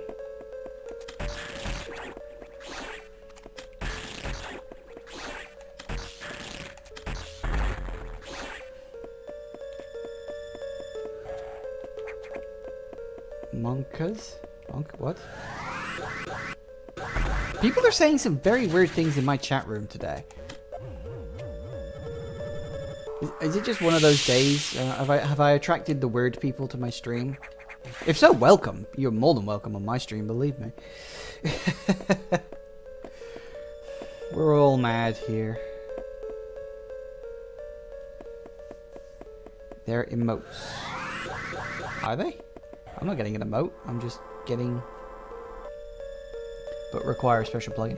Yeah, I only have standard stuff. Nothing else. Main reactor's gone offline.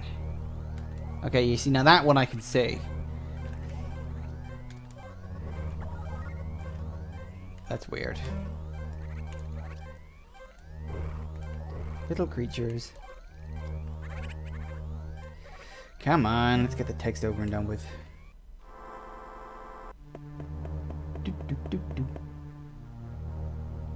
Right, off we go.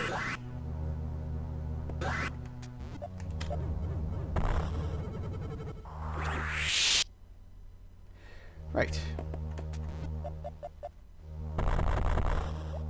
It's around here somewhere. Here we go.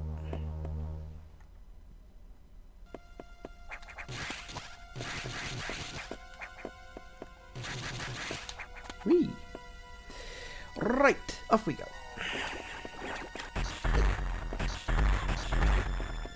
More random space pirate action.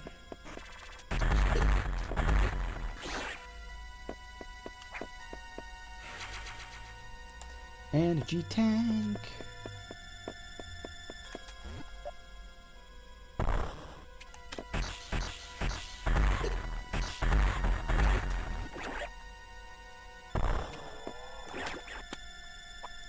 Alright. Whoop. There we go.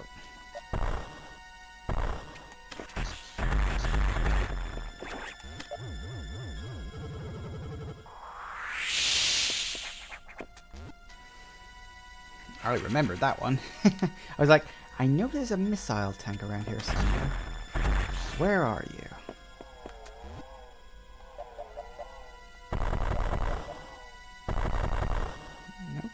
the exit?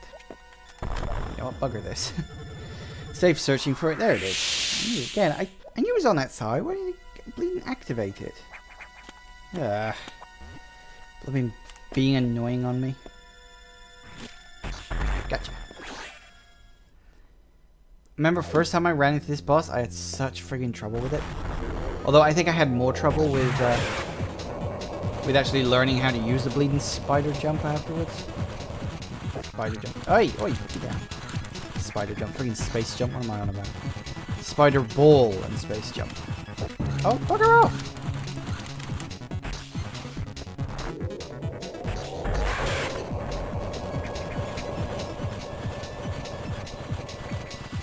I told you I'm out of practice with this game. I used to be almost perfect at it. Now, not so much.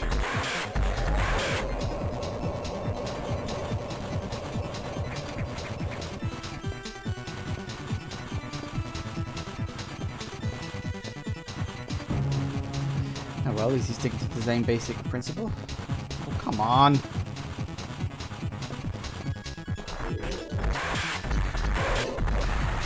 There it goes.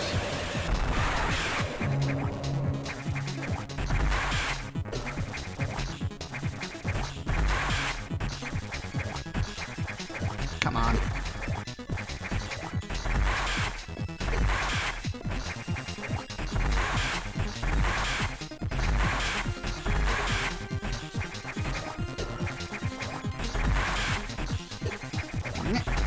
Come on. Gotcha. Yeesh. Whoop. Come on. There we go.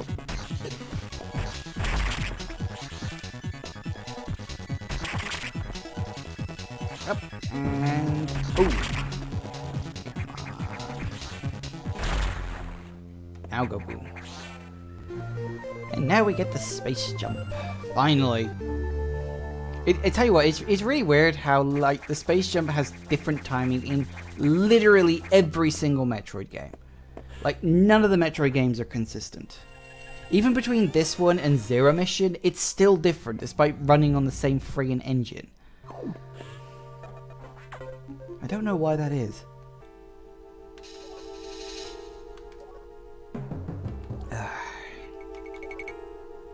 Hey, vegetation.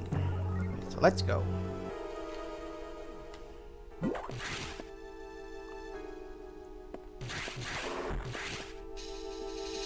For some reason there's just like extra.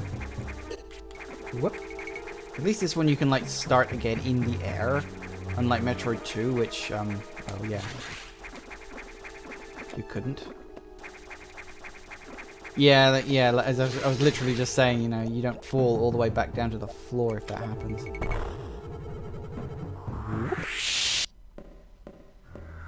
And now things get a little deadly. Surprise!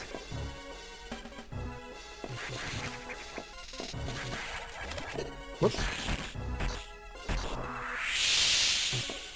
Ow! Don't do that.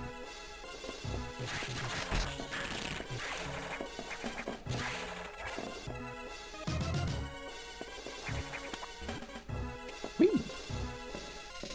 Hi! You're an idiot.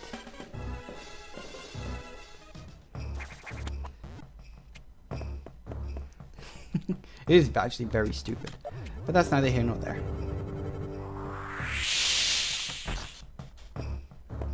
Right, on we go. Once I remember where the hell we're going. Right, so it's... We need to go to... That's right, we've got to kill the plant boss.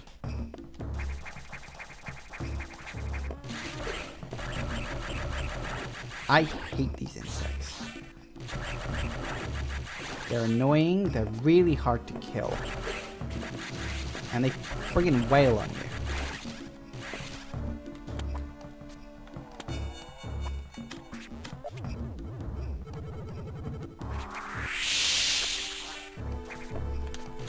And they're very annoying. I just noticed I'm actually surprisingly low down on life at the moment. That's not a good sign.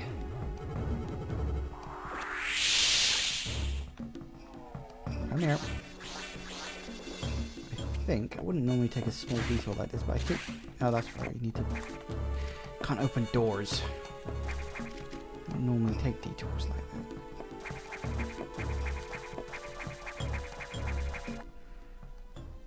Where am I going? I actually cannot remember. My memory has finally completely and totally failed me. There we go. That's a bit more. Power bomb. I really need a recharge room. I know there's one kicking around here somewhere. I need to remember where it is. There's a save point. At least that's good. So if I do fuck up this next bit and die, which there is a small probability of doing, I suppose.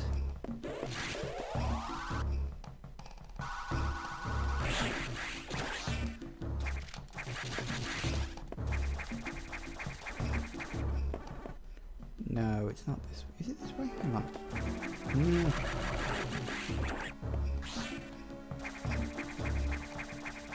Serves. Oh, God. Wait. Stop that. Now, is it here? It is here. I knew there was one around here somewhere.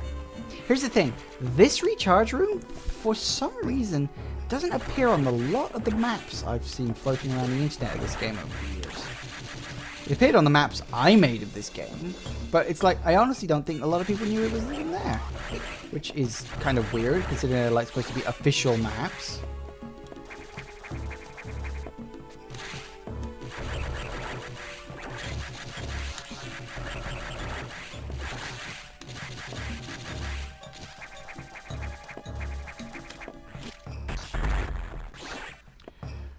Other than Metroid Prime, what other console games would I consider doing a Let's Play of?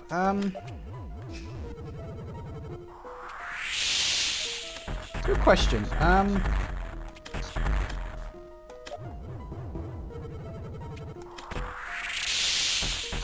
Could do Resi 4. It's quite a good game to do a Let's Play of.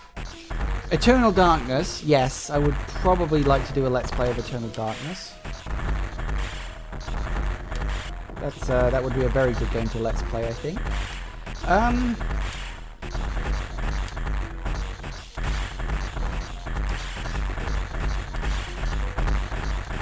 Whale in the sky moment. See, there it goes. Whoops.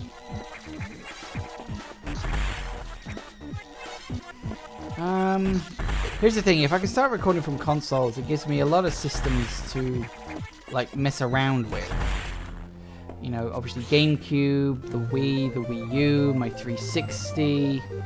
Although to be honest, most of the games I've got on the 360 are also available on like PC anyway, so that's the thing.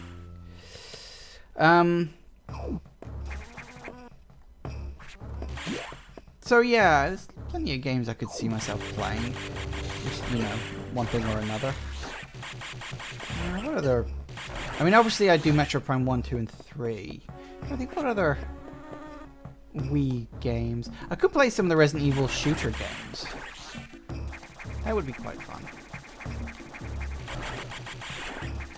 Have you Let's played Shadow Complex? That is on my list. That one, I don't know when I'll get around to it, probably later on in this year, but I do actually intend to do a Let's Play of that.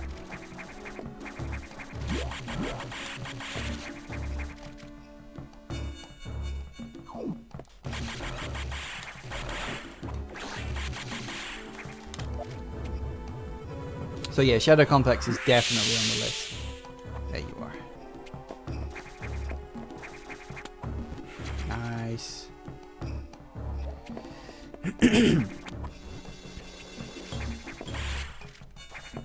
Actually looking across the room thinking what other games I could do a Let's Play of. Can't see my Wii U games from where I'm sat right now.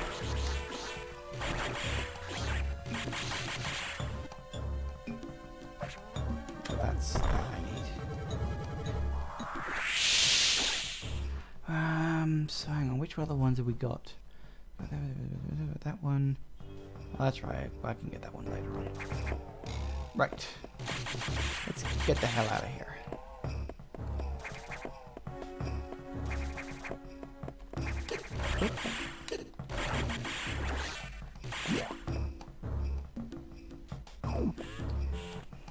Charging. Can't remember what happens next.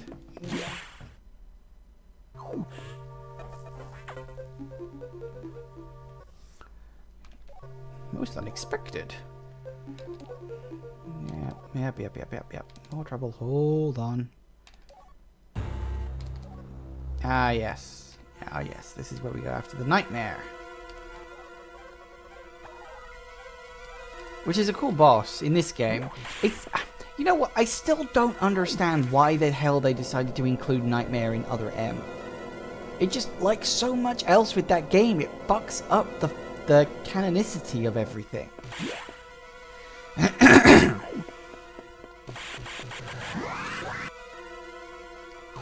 So that's me bitching and moaning about something. Yeah, I think that ship has sailed. Everybody knows that game's annoying and bad and just, yeah.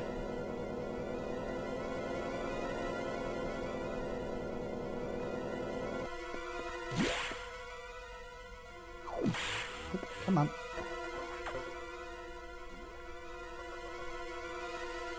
Never seems to be caused by a creature who named it the Nightmare. Nightmare. Yeah, I like the Nightmare fight. It's really weird because it's like, because of the gravity thing, it's like, for a long while, because I kind of forgot, like, first time playing through this game, I kind of completely forgot about,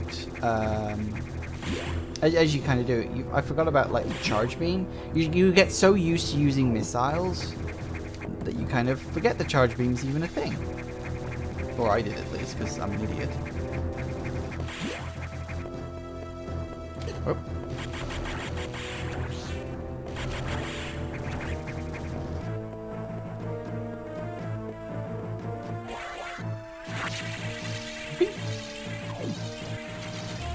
Did we not need to do that? Yeah, we did. There we go. I thought we did. I was like, hang on, wait, didn't we? Yes, we did need to do that. I had in my mind that you had to do that, and I couldn't remember. It's like, suddenly I was going like, why are you doing this? I was like, we've got to do this, haven't we? My brain was like, no. Oh. I thought we did. No, yeah, we do. Where is it? I'm just desperately trying to remember everything right now.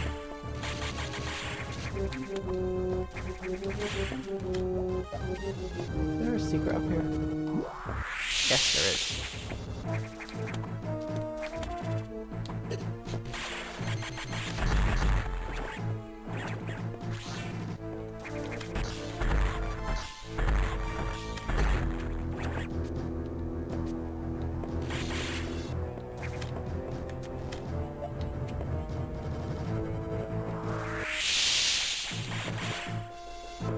Here we go. I remember this now.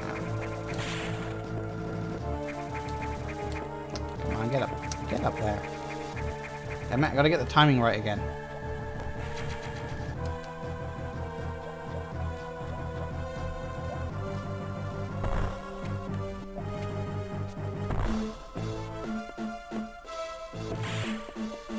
Okay.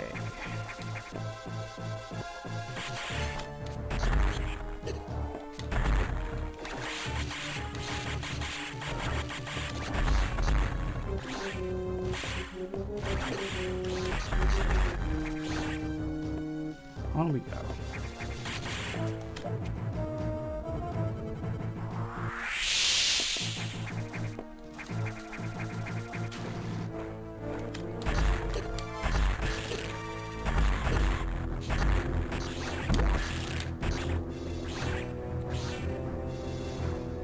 Never mind, I'll get it later.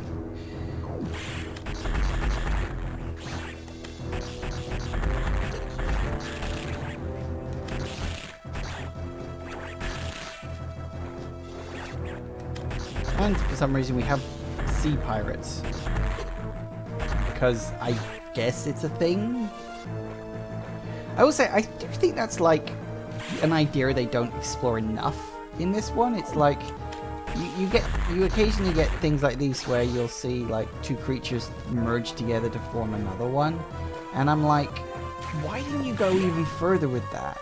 Like, as the game goes on, you could have got like progressively harder enemies as like versions of the X just kept merging together more and more.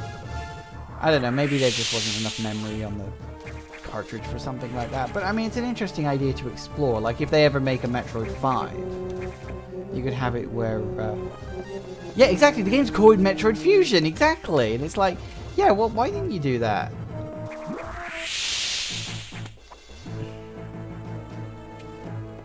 Where's the way up? There it is. Yay, powerbomb.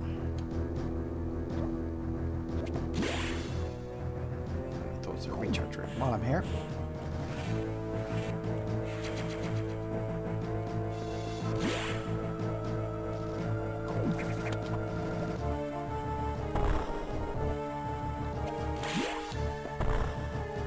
Right. I don't know where that's the same. Oh, actually, should I? Yeah, I'll use that while I'm here. I might have bleeding well, right? Just in case. I don't think I'll die. But like I said, I'm not as good at this as I used to be. So it's like, well, yeah, I should probably, maybe, perhaps, possibly. Come on, up you go. Oi! Don't do that.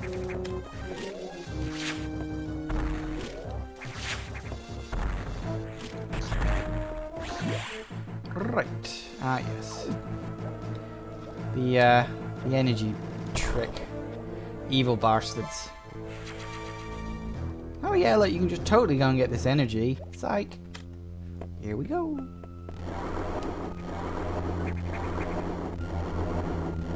Flickers like hell due to emulation, but it works well enough.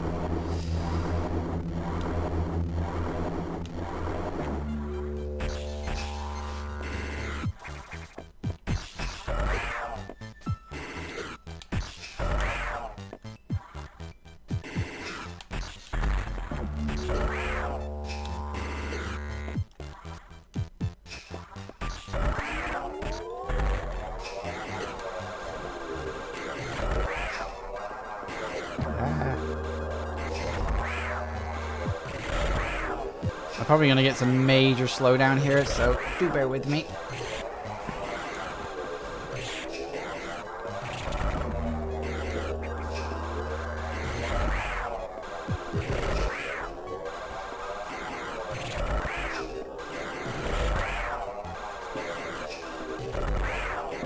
Come on.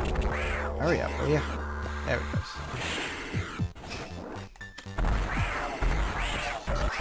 It just reveals this horrific, bleeding, six-eyed monstrosity.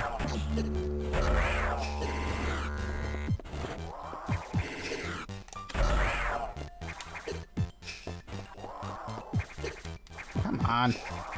Freeze. You're supposed to freeze in place. Ah, stop that.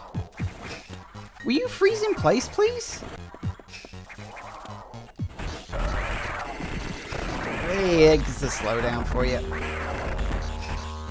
Finally, jeez Louise.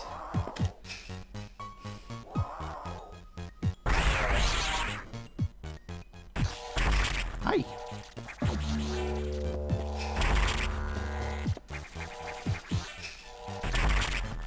One, two, and 1, 2, 3.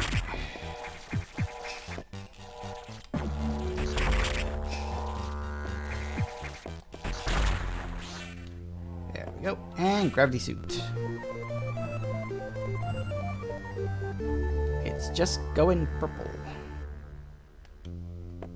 Whoop.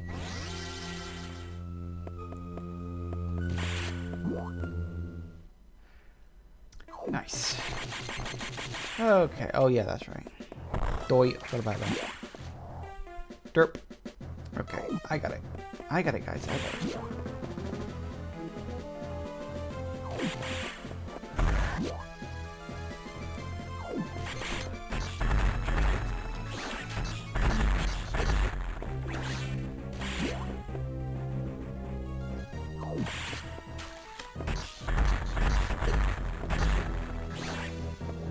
Yep. Okay, moving on. What are we doing next? Well, that's right. We end up in Sector 4. We unlock the red doors. We're kind of moving on towards the end of the game, really.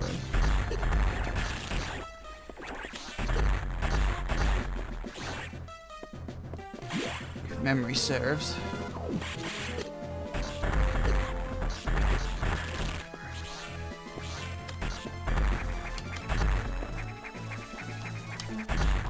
There we go.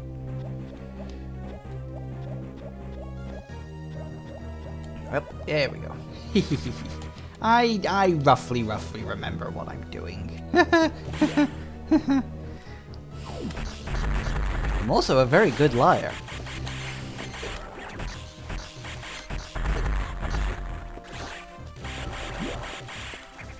Would you believe it? Ah, yes. Now, where was that? Wasn't it? Yeah, I think I remember now.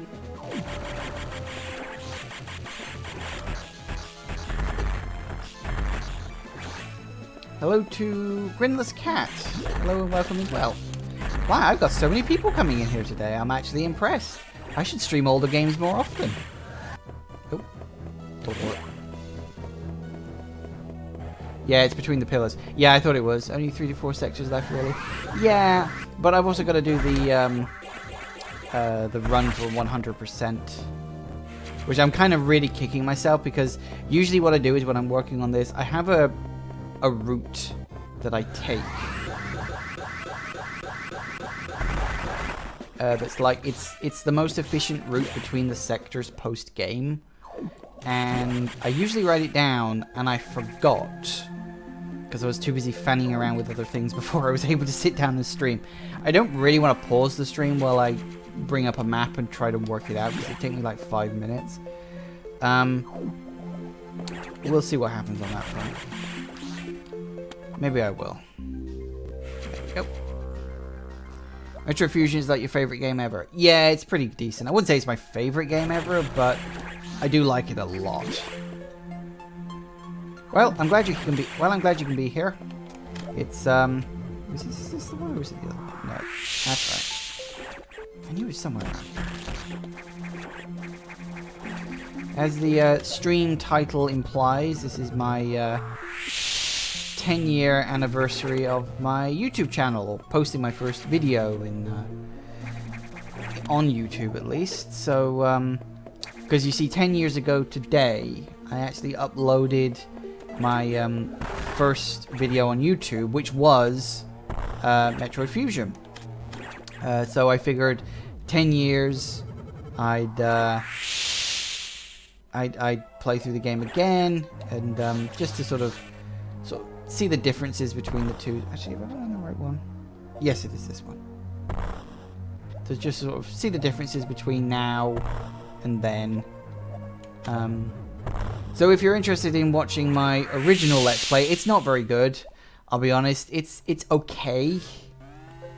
But the one thing I did do in that Metroid Fusion Let's Play is I got 100% under 2 hours. It was the first time I'd ever done it. And I managed to do it on the recording for that Let's Play.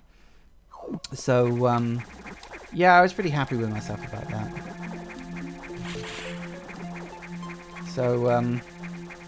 So yeah, today is just a sort of a celebration of my time, such as it was on YouTube.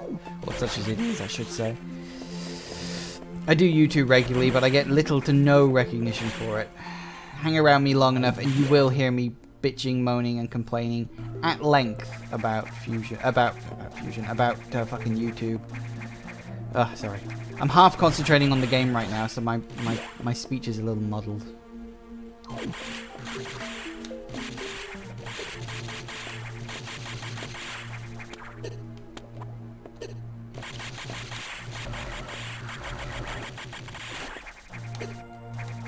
Come back. Thank you. Doink. Yes.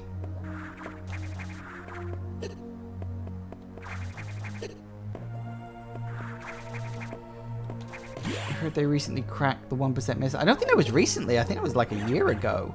But yeah, somebody basically, you can only do it if you're like using like a super slow-mo cheaty helpy type thing, but it is actually possible to kind of tweak your way past a particular enemy that otherwise you can't. I don't specifically know how it works. I've never really looked into speedrunning in any real way, but yes, you can now do a 0% run on Fusion, where before it was borderline impossible, if not completely impossible, I think.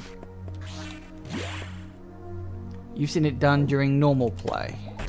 Well, they might have done it on normal play as well. I mean, you know, these speedrunners are constantly finding new cheats and exploits and all sorts of things done, so... you know, if they have found a way to 0% this game, then, you know, all credit to them. It's not my kind of thing. I can't not do a 100% run on this game. I can't not do it. It's just, I have to get all of it. If I don't, I feel really bad.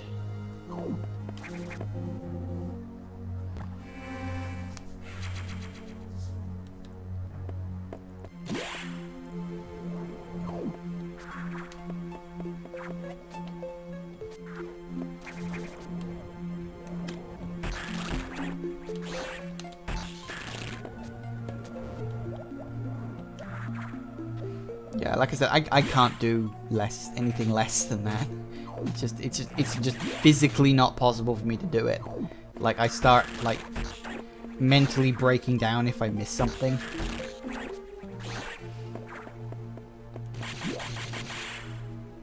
It's tedious to get all of them. It can be tedious, but to be honest, that's kind of why I like to play games. I'm a completionist at heart. So, you know, I always go for 100%. And you're right, it is very, very tedious to do all that rubbish, but, ah, crap. No, I pulled it up. Out of the way. Come on. Whee!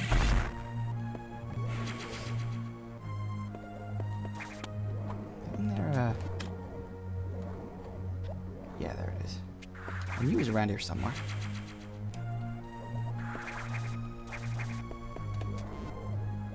Nice.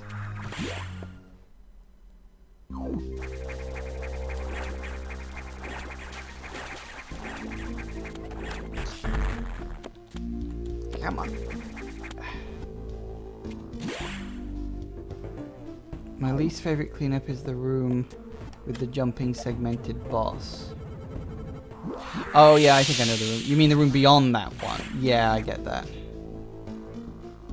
Yeah, I 100% know which room you're talking about. Here we go. Diffusion. Pretty much the only original upgrade in the entire game. You've seen all the others before, you know. These missiles diffuse. That makes them better, I guess.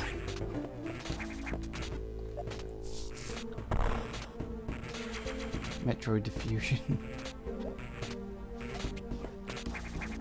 That room is cancer, yeah.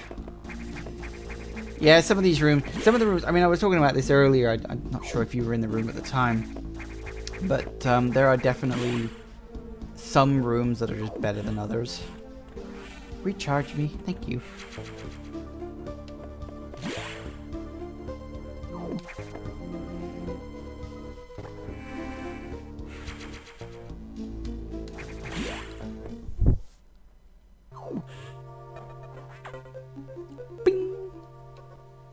You upgraded your missiles? That's unusual. Yeah, sure, whatever. Anyway. On to Sector 6. We're not that far away from the end of the game. We're really not right now. Samus, you know what to do. Off we go. We're at 10 past 5 now. I started at 3. It takes me around 3 hours to properly complete the game in terms of actual gameplay time. You like Fusion for the horror atmosphere? Yeah, it is slightly horror themed in parts, especially when the SAX is knocking around. You know, the music drops to this sort of heartbeat, and you just hear the tap, tap, tap of the feet. And yeah, I can 100% appreciate that. We have another problem. Leave knock immediately. Yeah, because it's not as if the secret entrance to your secret area is here.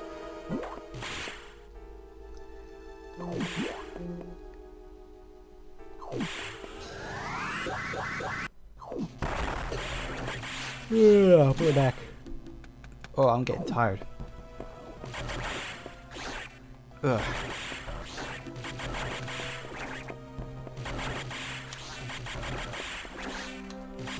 Okay. Massive fan of horror. You're a fan of horror. Tell you what, you might, if you're interested in, like, you can appreciate the sound of my voice and you like how I'm doing things, you might want to go check out my YouTube channel. I do a lot of horror games on there. Not like constantly horror games, but like for instance, I recently been playing through Little Nightmares. That's a pretty decent horror game. What other horror games have I done?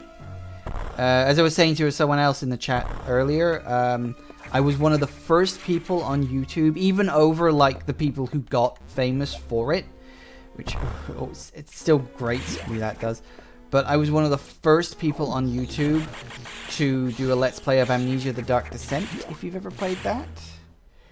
Well, that does actually remind me, if I ever started being able to record from consoles, I'd love to do a Let's Play of Project Zero 2. I don't know which version I do, but I think I definitely do a Let's Play of that at some point.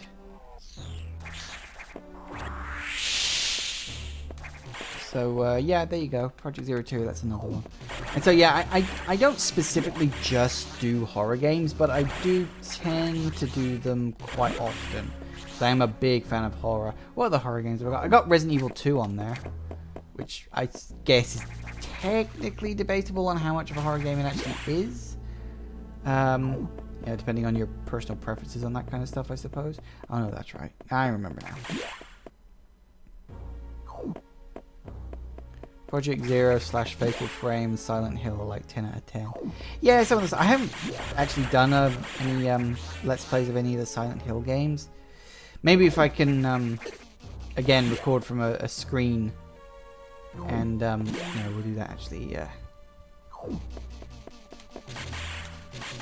Our Resident Evil, yeah, because me and Zero actually did our Resident Evil 2 commentary together.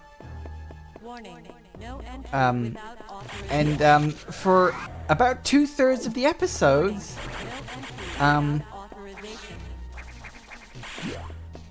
Warning. No entry without authorization.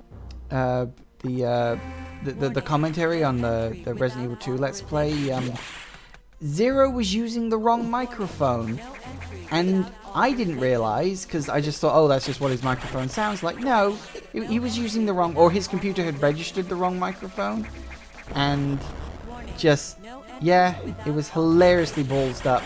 I mean, the commentary itself was perfectly fine, it's just the audio sucks.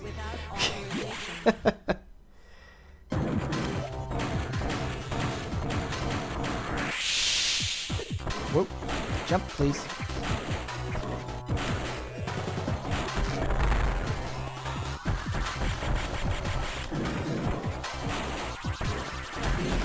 No, damn it.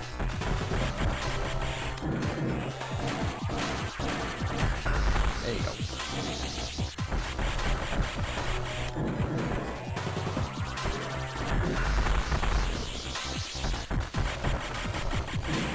Find the idea of doing Let's Plays terrifying. I could. Whoop, that's the wrong button. Yeah, I can totally understand that. If you actually go back and watch my original Fusion Let's Play, I was nervous as hell. Like, I am so quiet and just like, oh, hi guys, welcome to Let's Play of Metroid Fusion. And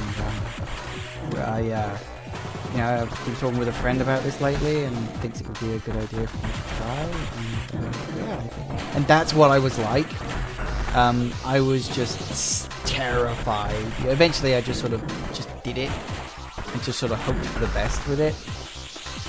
And it went really well, actually. In the end, it went very well. I mean, as you can tell, I don't have like a webcam or that kind of face cam footage stuff, so I don't plaster my face all over my videos like a lot of people do.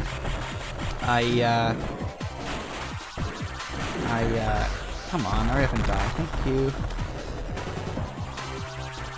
So it's kind of just a case of just me sitting down with a microphone, and then I can do much easier. But yeah, you're welcome to check out my YouTube channel if you want. It is exactly the same username as this one. It is just Oimon. As I said, a bunch of excuse me, a bunch of horror let's plays and other games as well, platformers, puzzle games, all sorts of different fun things. I've been doing it, as I said, this is the 10-year anniversary, so I've been doing it for a long time. I mean, on and off for a while, but more recently I've been doing it a lot, like far more regularly. So yeah, it's all good. So by all means, you can follow me here on Twitch. You can follow me over on Twitter, or subscribe to me there if you want. I also have a Twitter.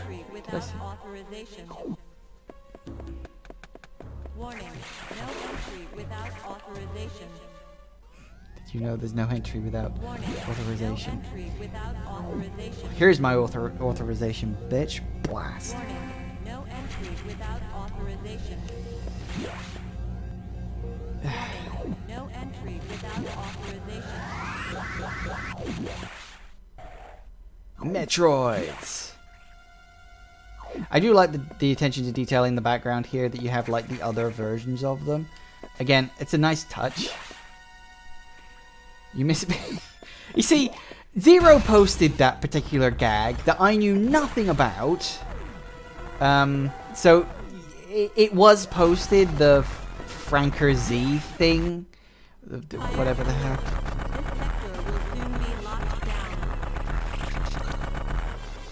And they're dead. Time to go, I think. We're out. Not hanging around here. Yeah, you missed emergency in Franker Z. For the record, I'm recording this stream as I'm also streaming it. So if you want to go back and watch the bits you missed, I will be uploading this to YouTube. Probably won't be today. It'll be in a couple of days' time, depending on how long it takes me to render it. So you can catch up with what you've missed on my YouTube channel. That gets updated regularly. Metroid breeding program, totally for peaceful purposes. Of course, why would anybody want to weaponize a Metroid? Yeah, sure.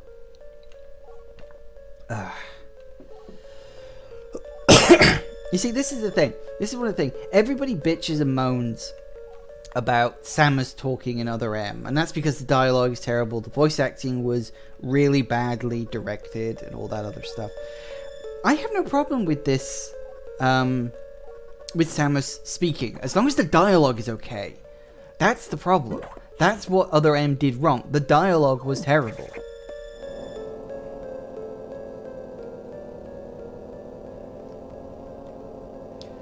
All Franker Z's matter. I don't care about Franker Z.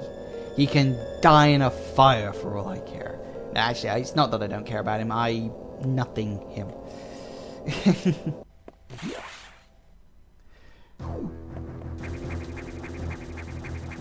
Whoop. No. I want to go up. No. Get up there. There we go. Now, where's the way in?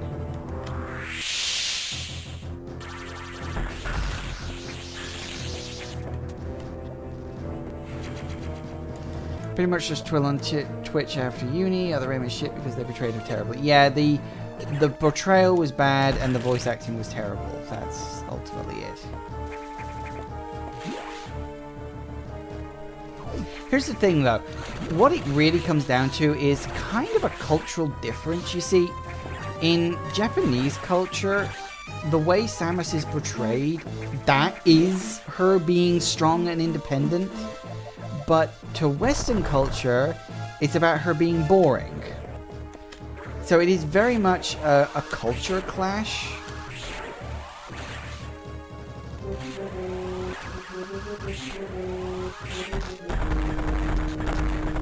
So it's just one of those really unfortunate things.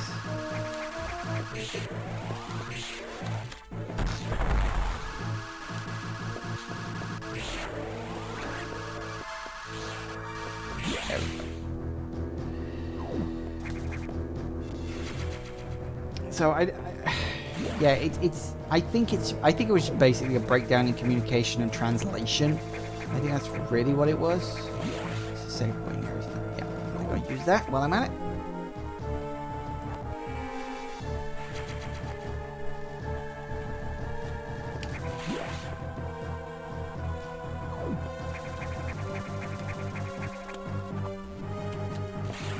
I know that a lot of people, there are people who don't like fusions pretty much for the same reason as Other M. They don't like Samus's portrayal in this game because she does actually do monologuing and stuff in this, because you have those elevator sequences where it's like...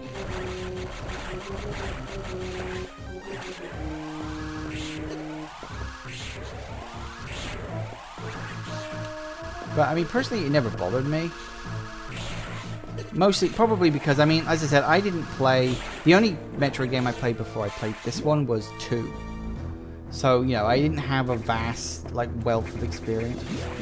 Was that really a save room? Yeah, there's a lot of save rooms. Yeah, see, that's another design thing. There's a lot of save rooms in this game. Again, that's something people call Metroid 4 out for. Oh, it's casual. There's so many save points and recharge rooms and just... Well, yeah, it's a mobile game. I mean, not as in it's a game on a mobile, but it's a game designed to be played... like, you know,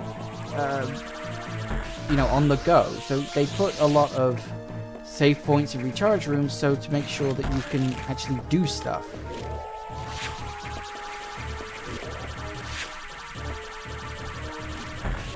Gotcha. Time to fight Ridley for the billionth time.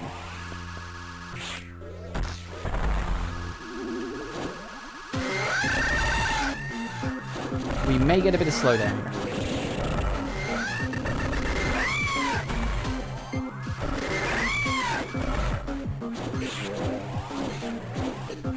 Come on, you bastard.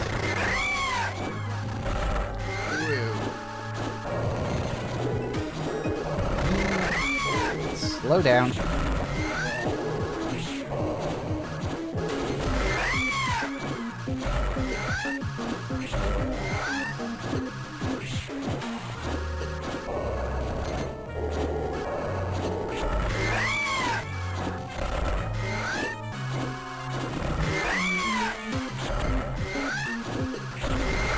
Yeah, Ridley's screaming this has always been really fucking loud.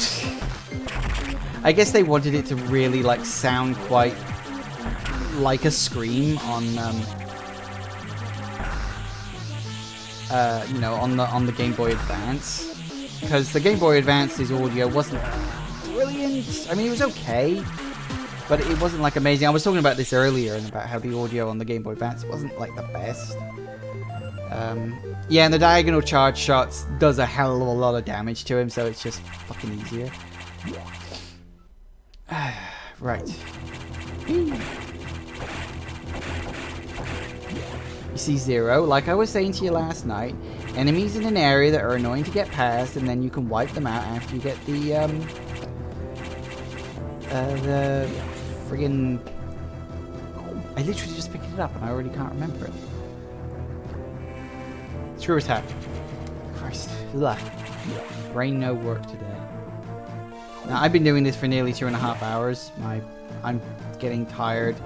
I'm getting kind of hungry. I'm definitely very thirsty. Wow. Screw attack is so overpowered. It is literally just a one-hit kill on friggin' everything. I suppose that's a good thing or a bad thing, depending on how you look at that. I mean, it is always the last thing you get in one of these games, so... Okay, hang on, let me think now. I need to start thinking about where I'm going. Because we've got all the items now, so we're at the point where it's like... Now we go for the 100% run.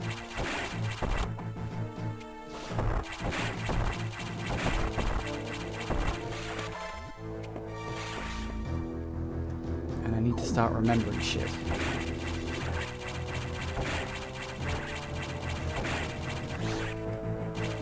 Come on, up, please. Okay, now. I got that item. There's no item there. I need to get that one and that one. So we'll get this one.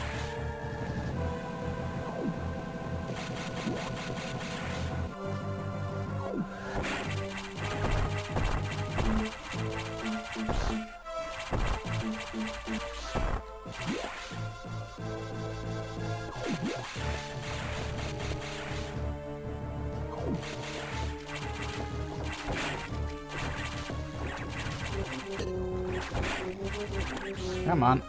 We got shit to do. Is that, oh, no, it's just like that. Okay, so we go across here. Thanks for that, guys. While I'm in here. Save complete.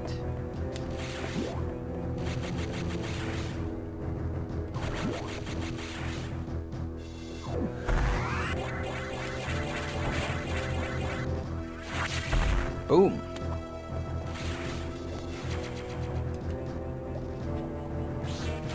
Now, I still remember how friggin' long it took me to practice that. Not in just the sense of, oh, it took me long to practice getting it right. I mean, how long it took me to do it in the first place. Like, first time playing the game, you know?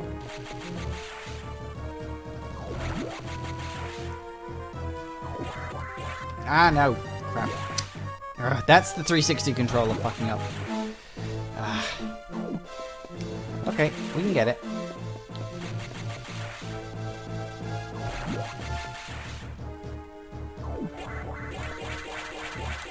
Oh, get up.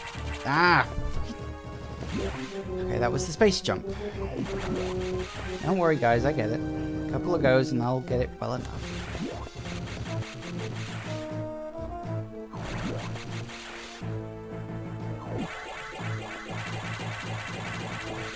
Ah, what the...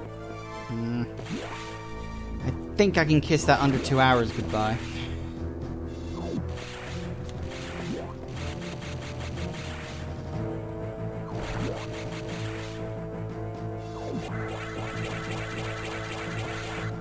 There we go. What? I pressed down! Fucking 360 controller. Doesn't have a proper D-pad. Me and Zero were talking about this earlier. Grinless Cat. We were discussing about how the D-pad on the 360 controller sucks. Pretty sure you can just get a spark from the edge of the ledge. You're probably right, but this is the way I kind of practiced it. So it's like, if I don't do it this way, my brain's not going to work right. No! It didn't do it. It won't go down when I want it to. Okay, let's try it your way. So you're saying we can get it right from the edge, huh?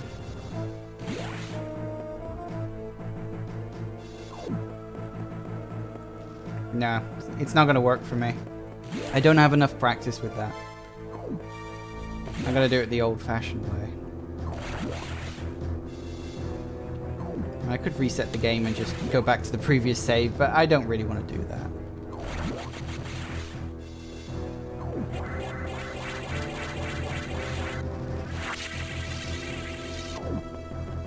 Ah! Nope, it's not letting me do it. It's just not letting, it's just not doing it.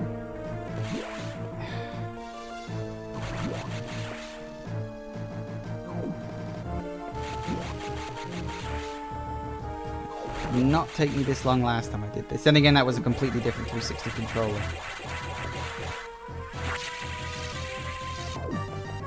There we go.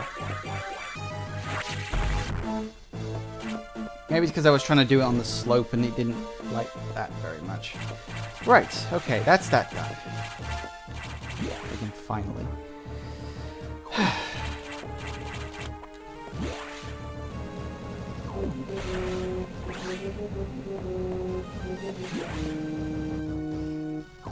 Right. We got that one, we got that one, we got that one. So we got that one, that one, that one.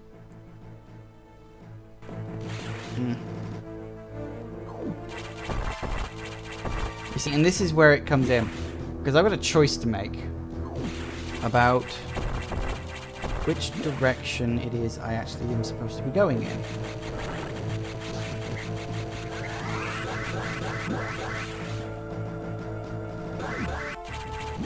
Because there's 3 items in here. I know that quite well. 1. A 2.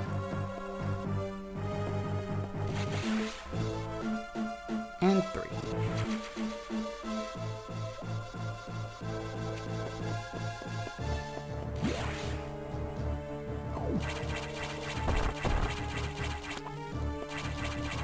One more item to get, and I think that's everything for area 1.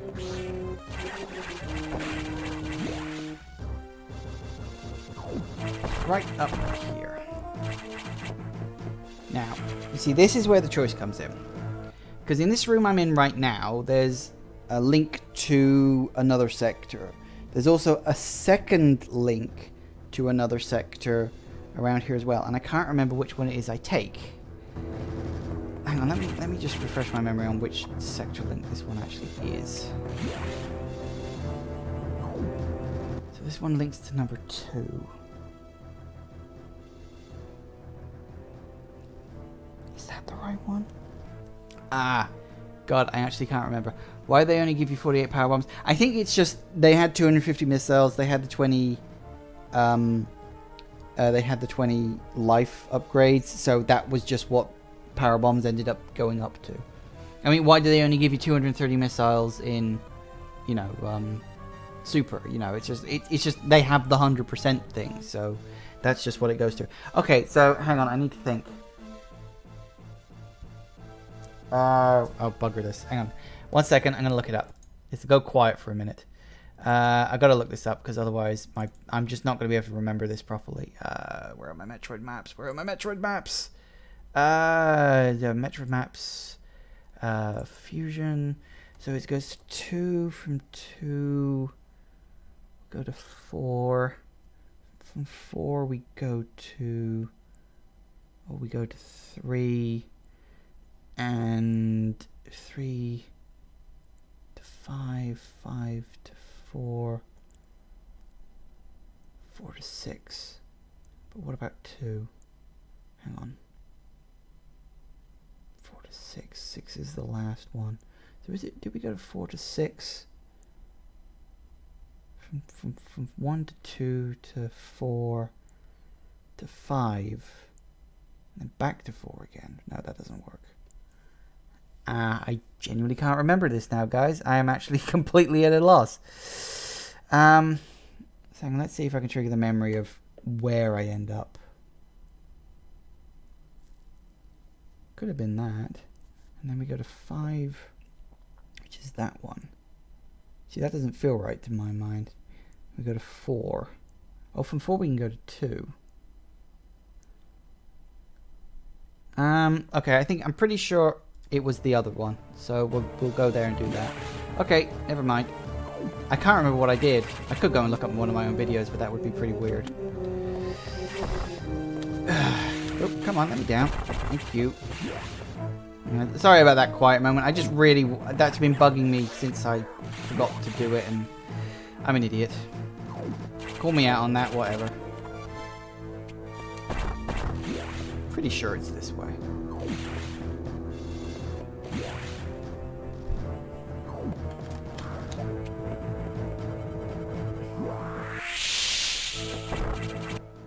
Okay, so we've got this memory serves. Area 3 got go along, we got that big tall one up there. That one we got. Okay, yeah, I think I remember most of this.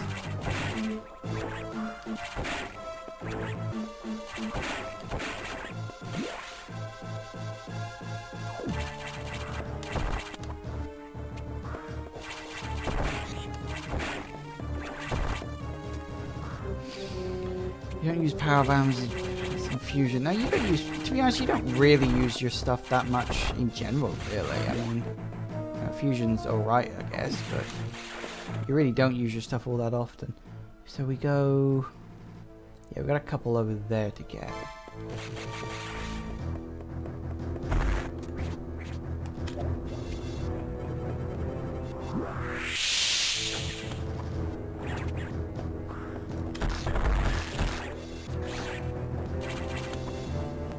There we go, power bomb.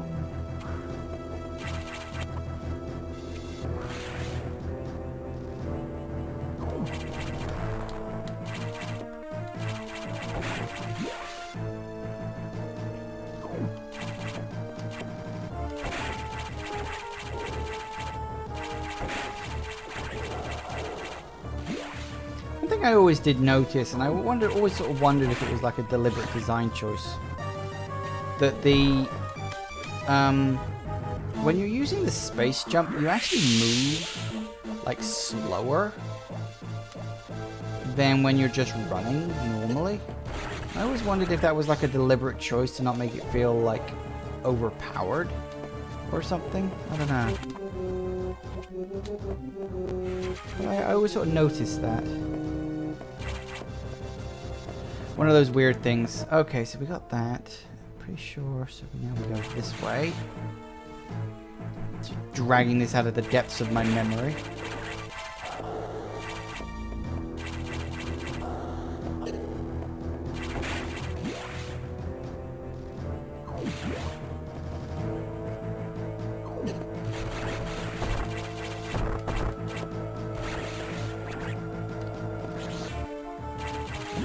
Vertical movement is actually much slower than horizontal movement. You're probably right, actually.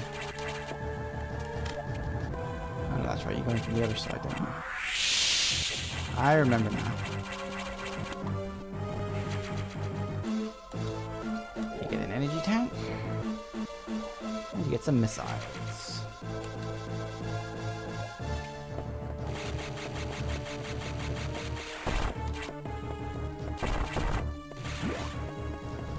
Okay.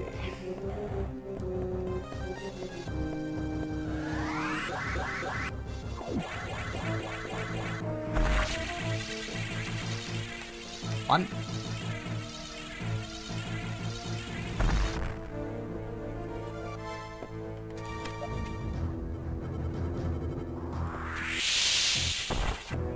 Couldn't remember if it was bombs or shines or friggin' screw attacking.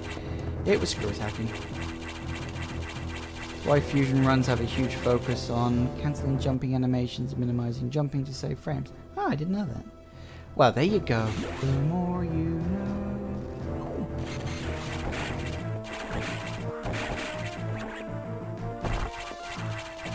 Okay, I'm pretty sure... Yeah, we just go across to there now. It is a little annoying that you have to go around in the giant loop in order to get all the ones in Sector 3, but that's kind of how 3 is designed. Wait. Oh, no, actually, yeah, I did just remember another one I missed. Whoa, that would have been more embarrassing for me.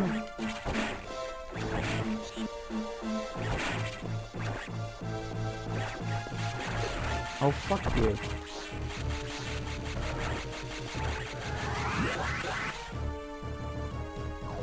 Ah, damn it.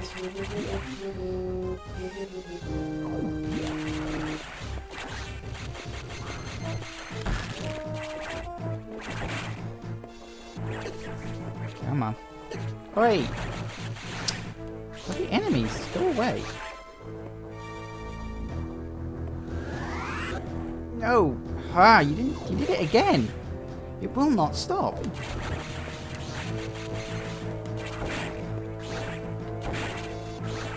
Right. Let's try it again, this time with less sucking, please.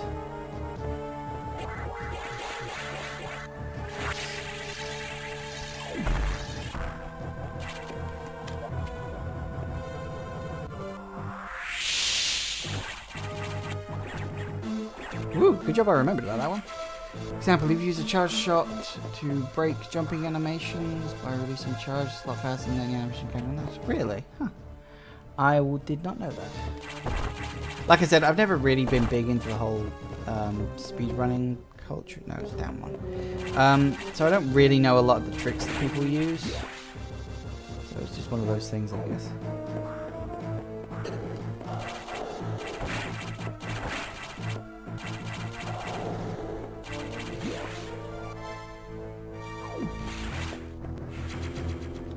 Missiles. Okay.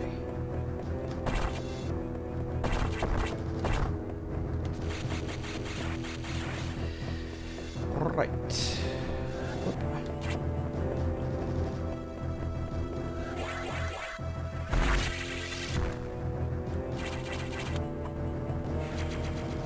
Nice. Another one around here I can never remember.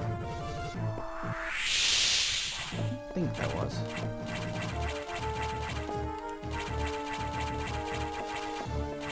Low percent and you need those tricks, so you have to know them. That's fine.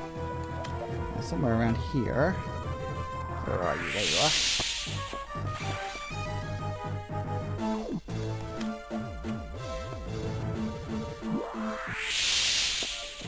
Really weirdly placed one.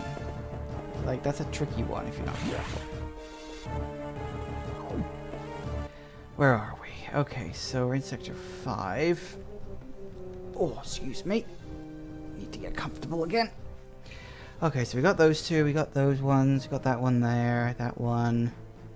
Got that one, got that.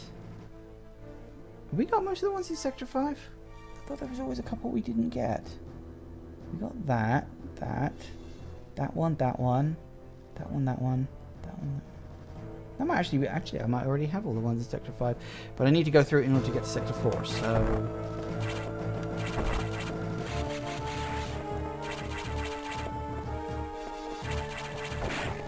I am very much hoping I'm not, like, ballsing up and missing one.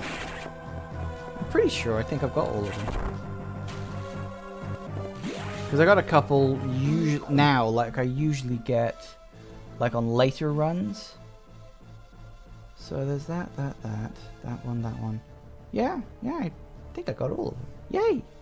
I like it when you get all of them. That's nice. It's good for me. Saves me time in the long run. Need to go through to Sector 4 next. Oh, damn it! Got the speed booster.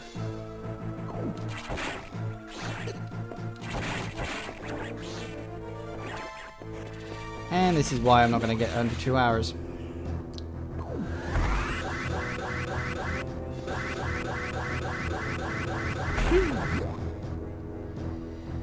Now, actually, where are we going? Okay, so we got that one. Got that. Oh, I did miss that one. Ah.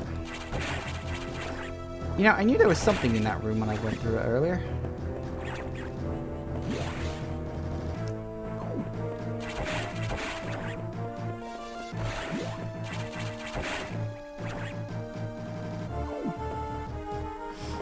I walked past these things and I was like, don't I usually kill them? I was like, no, but you do something else.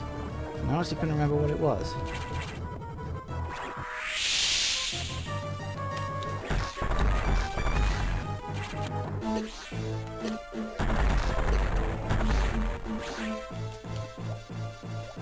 There we go. Open.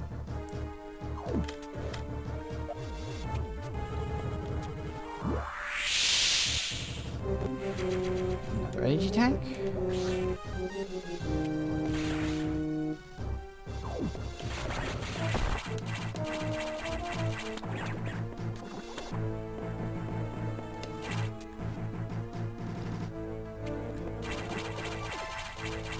Whoop, come on, back up, up, up. Okay, so we got that one. That one. Got those two over there, that one there. Is that all of them? I'm kind of wishing right now that I'd done this on like a second playthrough, because I had a file ready to go for that, and then it would at least clue me into which ones I was missing. But I thought, no, I've got to do it fresh, because apparently I'm an idiot like that. Okay, so we need to go to Sector... So we've done Sector 1, we've done Sector 3, we've done Sector 5, we've done Sector 4. So there's just Sector 2 and Sector 6, and I can get to both of them from here. Actually, I've still got that item there I need to get, but I can get that by going this way.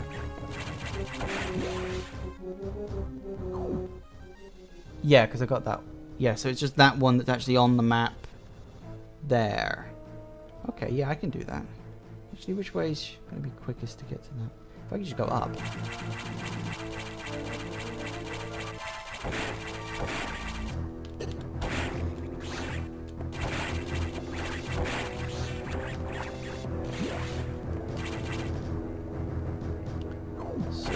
Oh no, wait. Can we even go through here? I don't think we can. No, we can't go through it this way. Can we go through it down below? Probably not. I think I'm just going to have to go around this way. Oh no, we can go. We can take a shortcut. That is one of the things I like, is that once you get the shine spark, you unlock all these little shortcuts that are otherwise completely blocked off to you. So it's like they did sort of think about sequence breaking, but only in so much as post-game sequence breaking. Because they know you're going to go for 100%, so they deliberately put those things in to be able to do it. Hurry up. I ain't got all day. I've literally got half an hour.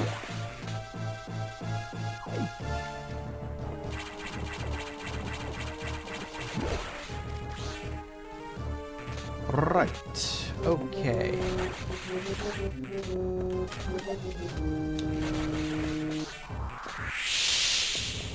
Suppose I've got to do that.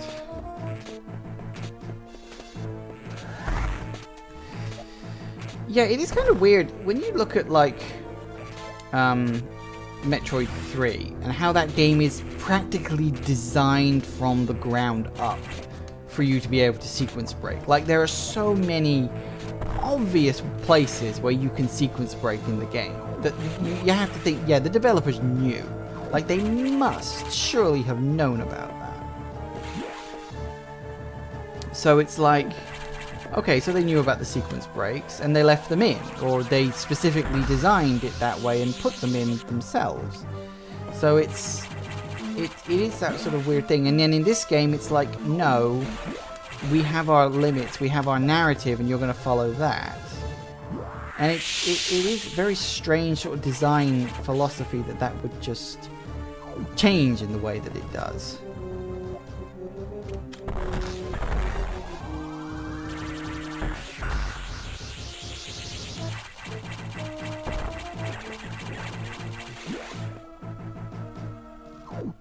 Okay, so just to check before we go, we got those two, we got that one, got those two up there, that one, that one, that one. Yeah, okay, I think I got that.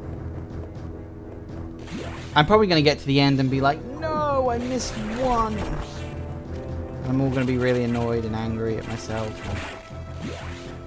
All sorts of other bad things will happen. Welcome to this room.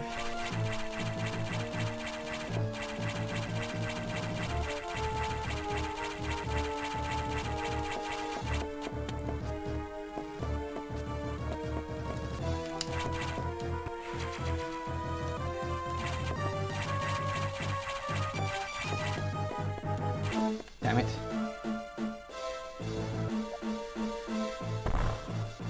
Let's try that again.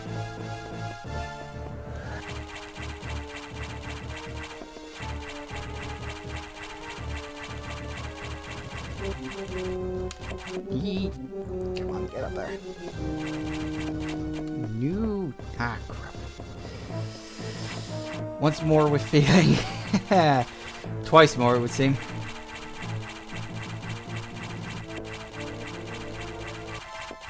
Ah, no, crap. Keep falling on that one.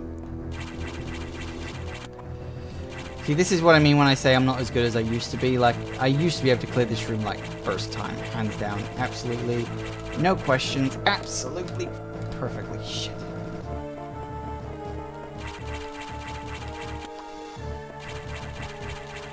Not so much anymore. Like I said, I'm a little... Hinges are a little rusty. Memory's a little flaky. Just not as good as I used to be. Don't get me wrong. I'm still good. Just not as good as I used to be. Okay, so that was those two. What other ones are there? So I know there's that one there that I accidentally forgot how to get to because I'm an idiot.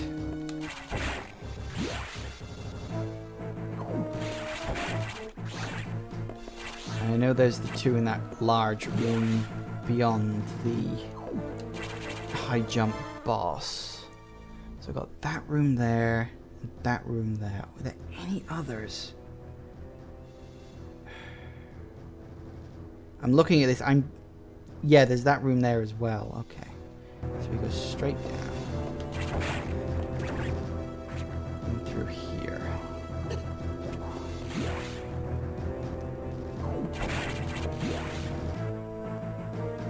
I'm getting it, guys. I'm getting it.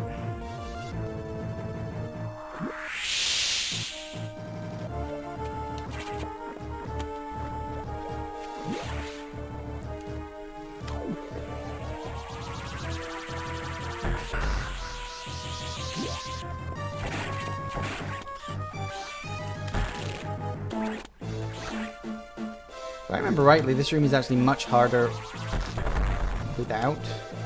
Sorry, much harder with the, because it's like, with the screw attack. Damn it. Hang on, let me come out and go back in again.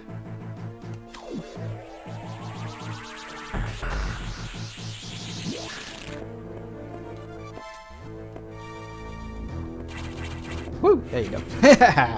That got it. Excuse me. Oh, and my throat's getting dry.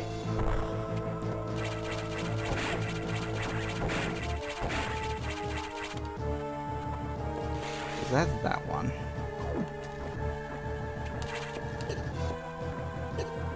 I mean, I could be wrong, but I'm fairly certain the placement of those two at the top is kind of random.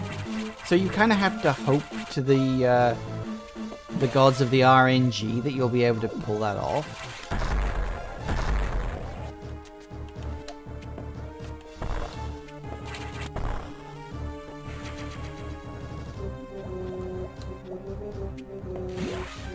RNGesus. Ha! Funny.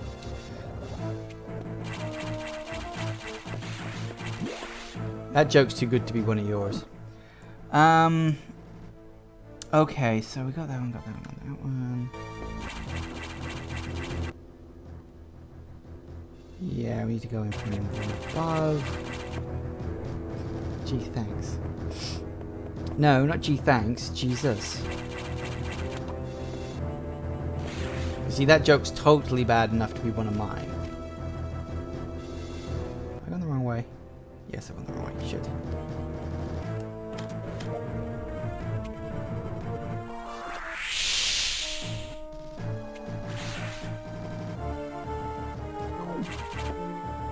Come on, save it. I hope it doesn't take too much longer. I'm starting to need the toilet.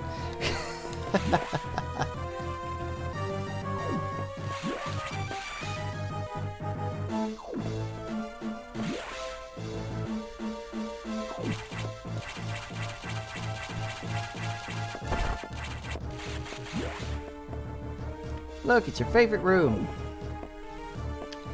I remember this room now. Yeah. Oops, that's wrong. I forgot to press across. That was my fault. I did that.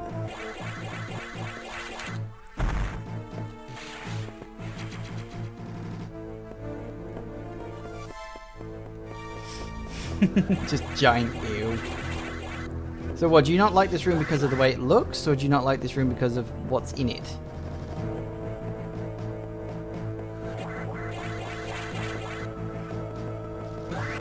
Oh, for God's sake. Stupid downwards thing. Ah! Damn it. I'll get it in a second, guys. Stupid. The timing is just annoying. Yeah, I'm not going to argue that, and it's especially annoying on an emulator. Oh. Damn it.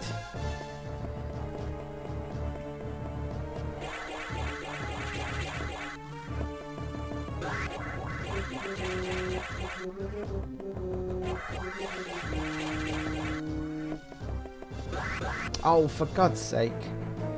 Bloody emulator controller. Bollocks. The D-pad on this one is not good.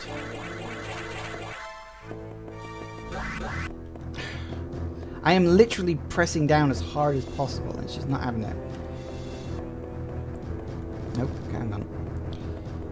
To be honest, these fuck-ups is what's going to take me over 2 hours. So, like I said, I'm not expecting to get over or under 2 hours on this run. No way.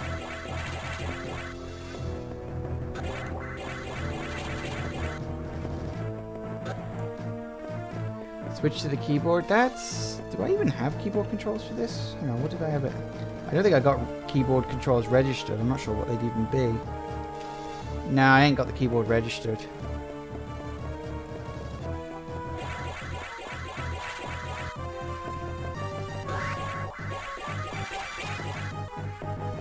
I think if I was going to do that, I'd have to take 5 minutes to actually set the keyboard up, and I think I've like wasted enough time as it is.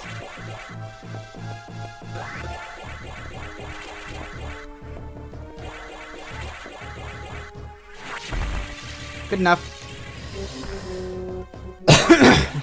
That's it. It's done. I don't care. I don't know why. This room always reminds me of Nausicaa of the Valley of the Winds. I don't know if you've ever watched the anime or read the comic. Well, the manga. It's not a comic. You can't call it a comic. Oh, it's a manga because it's Japanese. Fuck you. It's a story told in panelled images. What else is it going to be called? Right. Okay, so we got those two. We got that one, that one, that one. I think that's everything. It's a graphic novel. yeah. That's a. You could use that word if you wanted. Did I forget one over there? I hope I didn't. I got that one. Now I got that one. Have I missed one? I don't think so. Bring up the map again. I'm going to assume not. If I do end up missing one, balls to it. No one's perfect. Although I admit I'm damn close. Okay, now we have to go back to Sector 4.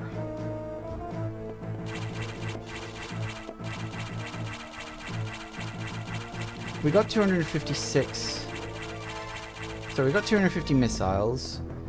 We got 48 bombs, so we're missing one energy tank and one bomb.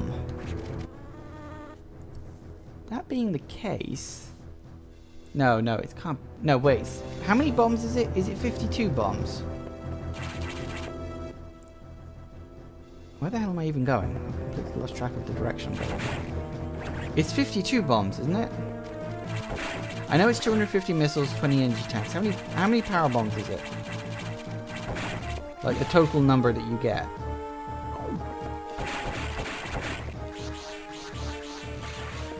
It can't be 48.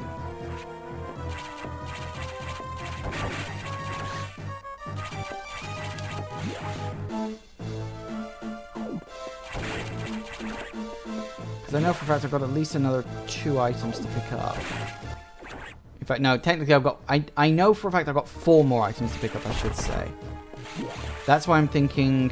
I know one of them's a power bomb. I know one of them's an energy tank. So I'm assuming the other 2 are power bombs. Because it's about the only ones I can actually remember. Because it can't be missiles, because I've already got all the missiles. I know I have.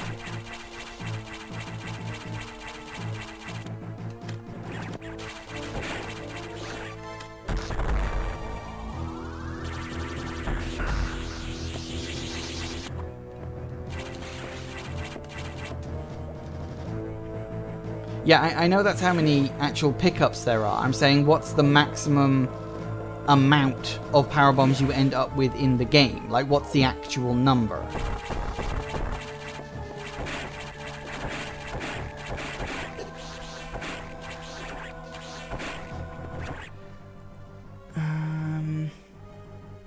Where was that room? Okay, so we got that one, we got that one.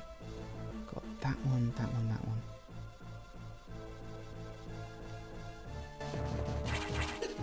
74?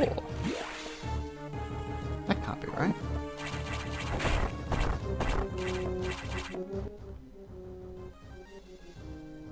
Got that one, I got that one. Got that one. So there's that one, that one, that one. So there's actually 3 I'm missing in this area. I remember now. Yeah, because there was 2 in that one bit. Can't be 74. I'd be missing way more than what I currently got. Oh, that's a shortcut. I don't need to go through there. Come on, down one again.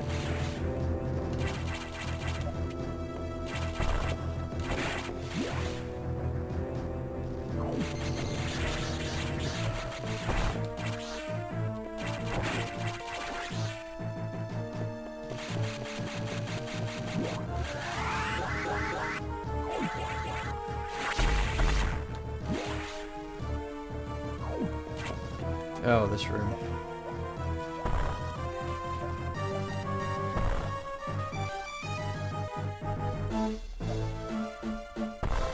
Ah, crap.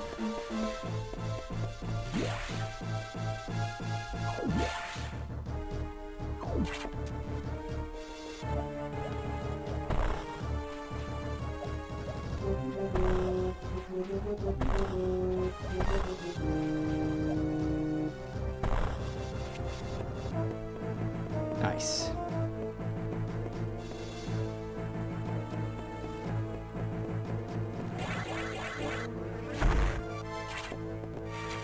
It works. So that's all the energy tanks and all the missiles. It can't be 74 power bombs. Surely I'd have more than that. Sorry, I wouldn't have as many as that. I always thought it was like 52 or something. I know I've got 2 more power bombs to pick up here. I know there's 1 left on the main deck. In fact, no, technically 2 left on the main deck, but I have to get to it through Sector 6.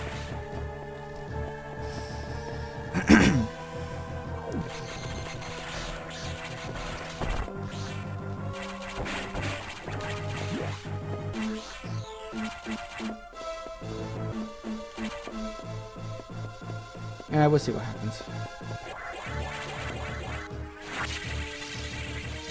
Whee!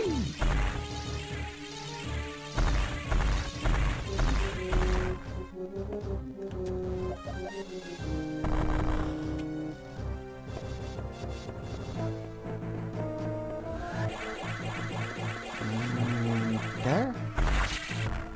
Nope, that was missed. Okay, so let's cross a bit from that.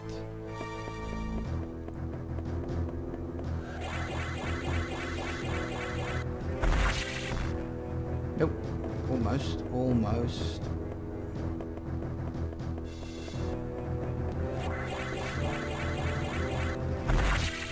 Ah, a bit too far. Okay, middle one of those 3.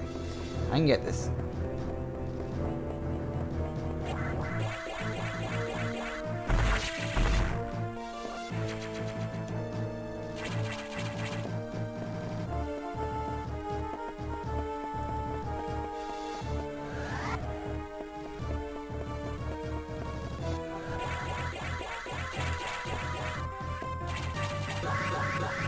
Damn it. Overshot. Didn't. Power space jump. Fuck.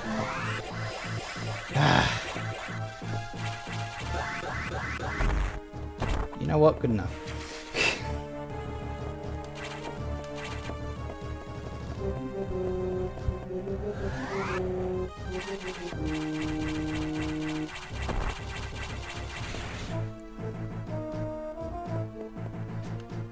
If it really is 74 power bombs, I must be missing a lot.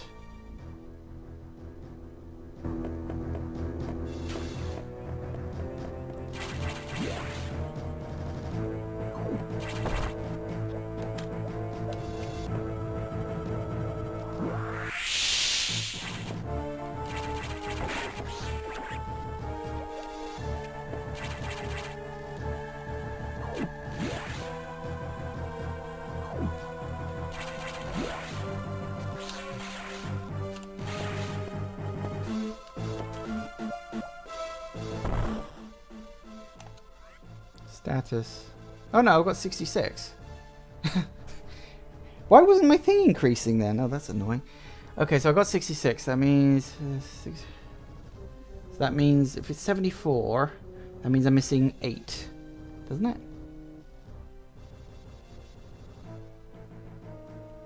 Yeah.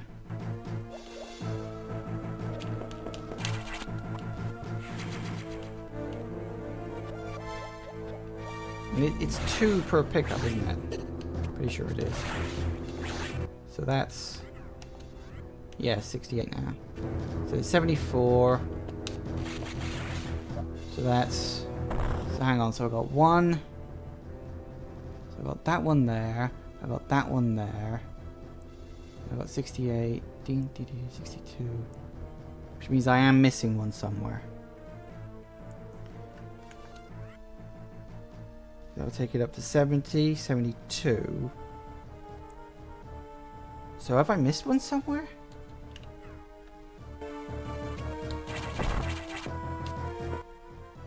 I may have missed one. Crap.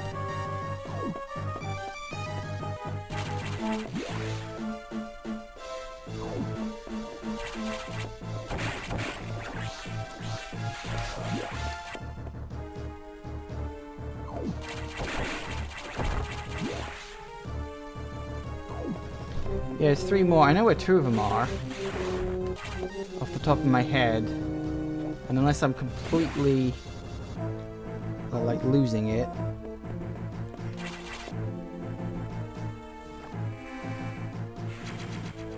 I don't actually remember where the other one is.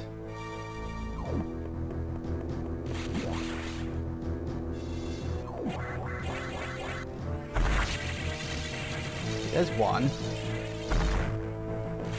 The other one is on the main deck. That's right, I gotta do this now. We're done here. Leave the rest to the Federation. Should be preparing to evacuate the station. Blah, blah, blah, blah. I forgot about this bit. Wow, I am so over time for this.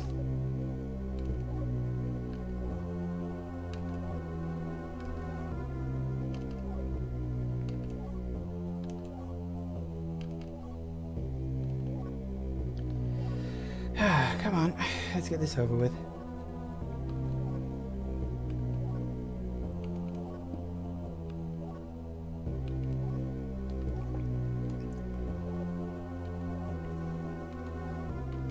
It goes on and on. So which one am I missing?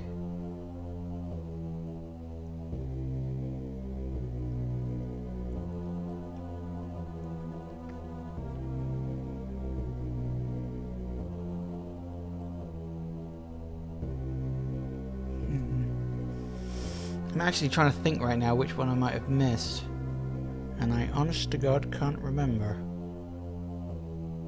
And that's actually really friggin' annoying.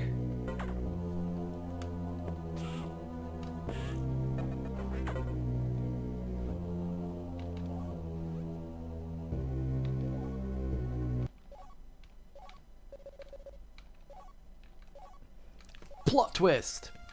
Okay.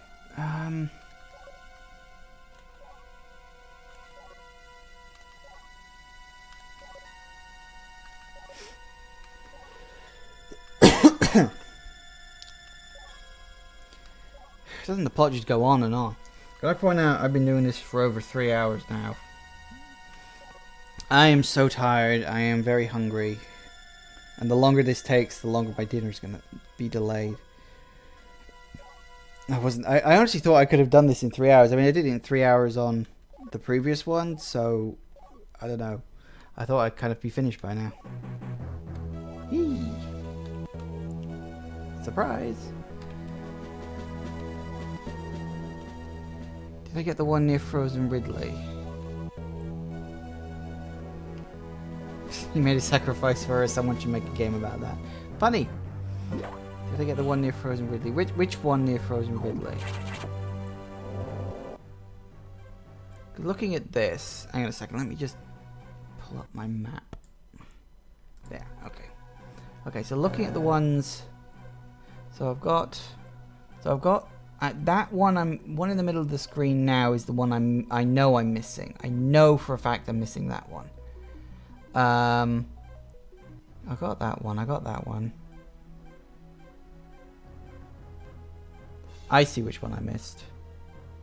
The question is, can I get to it? I do actually see which one I missed. I see it. It's on the main deck. So actually, it's not too far. There's a tunnel that leads backwards. Yes, that is exactly the one I missed. That is exactly the one I missed. It's on the main deck. I think I can backtrack so I can get that one. That's not too far away. It's on the main deck. there.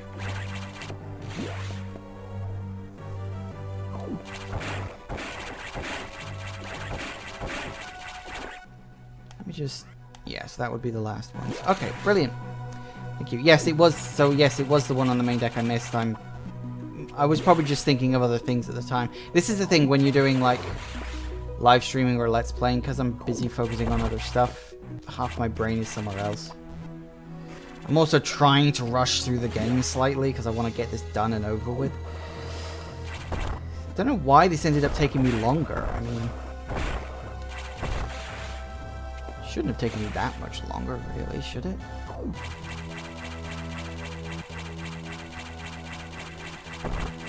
And what's the quickest way? That way.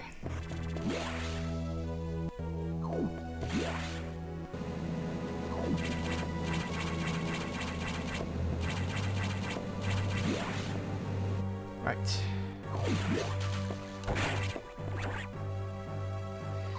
Let's do this and get it over and done with. Shouldn't take me more than 5, maybe 10 minutes at most now. Watching the credits roll will take a bit of time, of course. And then we shall say goodbye. It's almost over.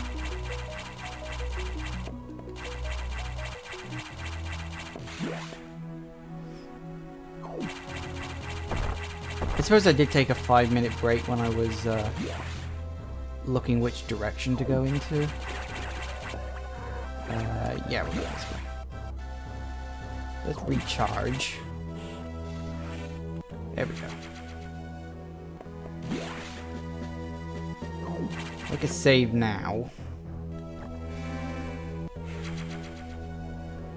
Of course, once you start going, you can't go back. I think.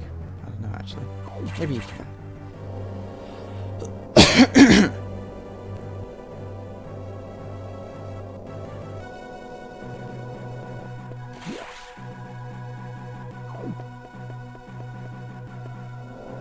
So, have you guys all had fun? Seeing as we're sort of approaching the end rapidly. Let me up. I want to get up here. This will do fine. No, never mind. I've had fun. As much as I've complained about certain aspects going not quite the way I want them to, I have had fun today. It's been an interesting trip down memory lane. So we gotta go... It's nice watching someone else do the cleanup. Yeah, well, one of those things, I guess. Don't like doing it yourself, you can always watch someone else.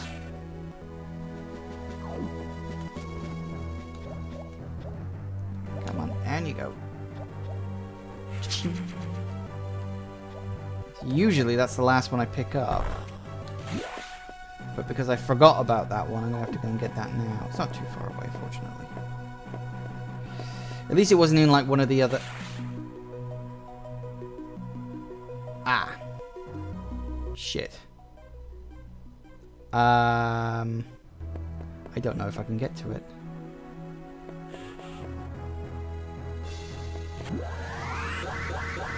I actually don't know if I can get to it. I don't think I can get to it, guys.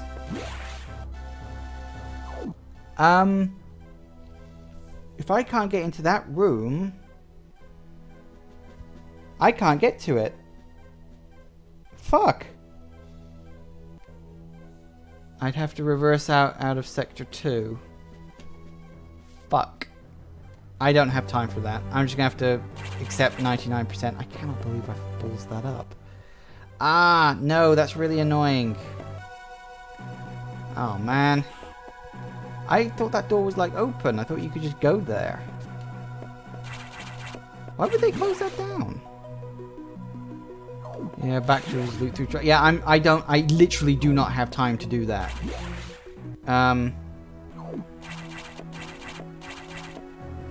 So I'm just gonna have to end it like this.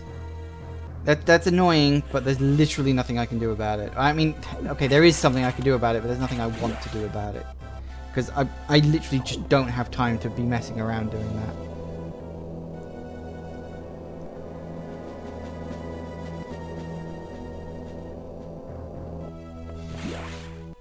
That's annoying. That's really, really annoying. Fight time. Oh, there we go.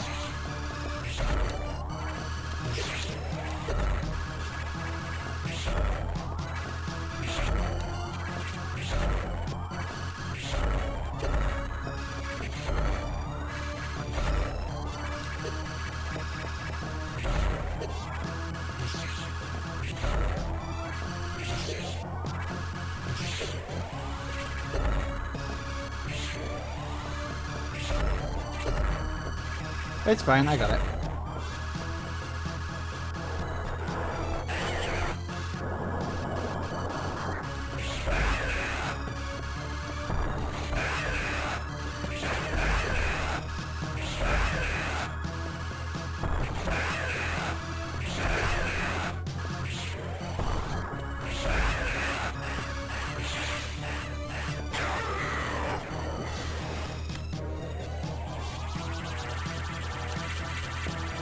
Ooh.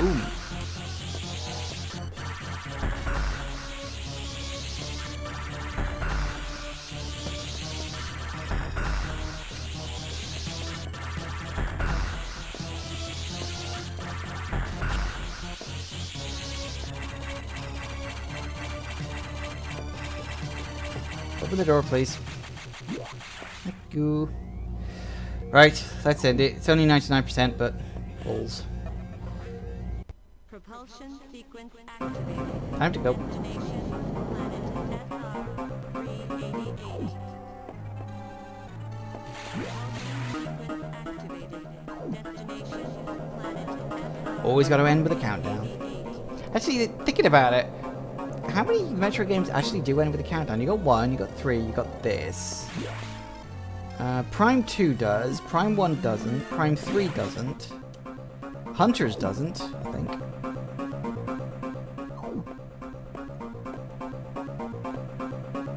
Oh, that's the wrong way. Where the hell am I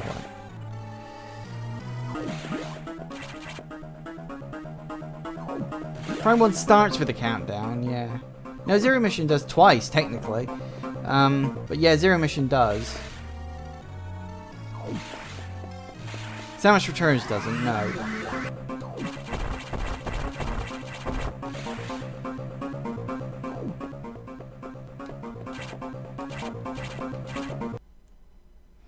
Alright. Let's end this finally.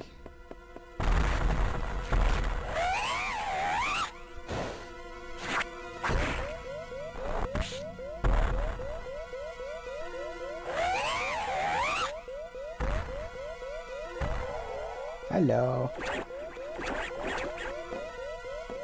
2 minutes to destination.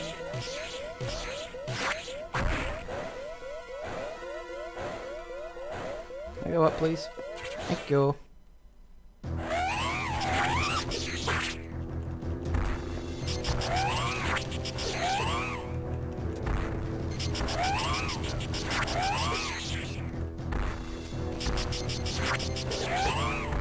Come on.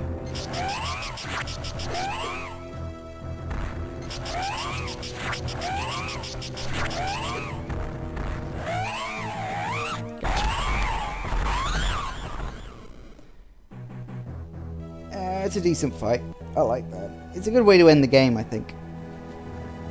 You know, it actually does end with a sort of twist in that, you know, you don't end up fighting the SAX as the last boss, but a Metroid is the last boss, which I think makes a certain kind of sense.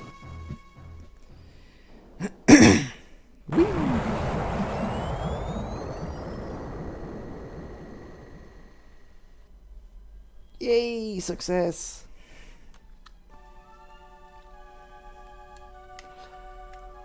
And now we get prattling on and on and on. And I've literally got 10 minutes to go downstairs. Oh boy, dinner's gonna be late tonight.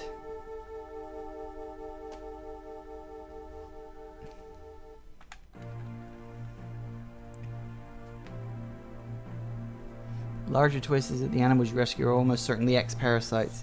Yes, yes, we know. That's almost certainly to be true.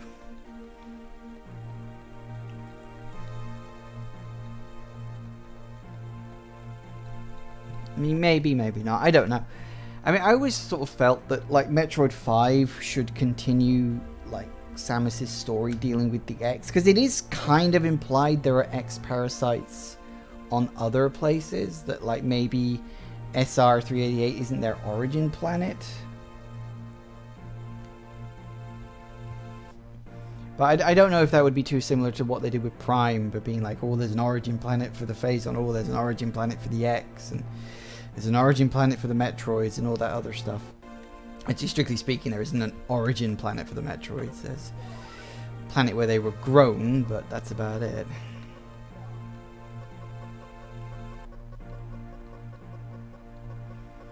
But it's,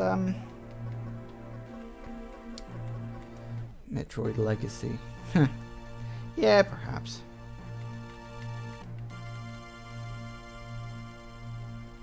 I think if they did like a Metroid 5, I'd like it to be a kind of planet hopping thing, kind of like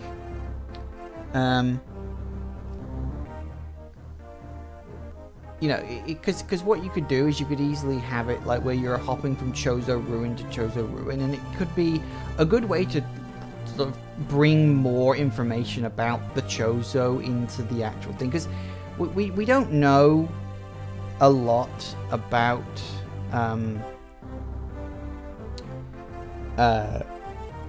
like the Chozo themselves. You know, it's kind of they're kind of seen as this, oh, they're this great race that used to exist, but now they're extinct and they're amazing and they're wonderful. And I'm like, are they? Really? We don't know that. We're assuming they're wonderful because everyone's running around saying they are, but maybe the Chozo were really jackasses at one point, and it's like something went badly wrong with their society.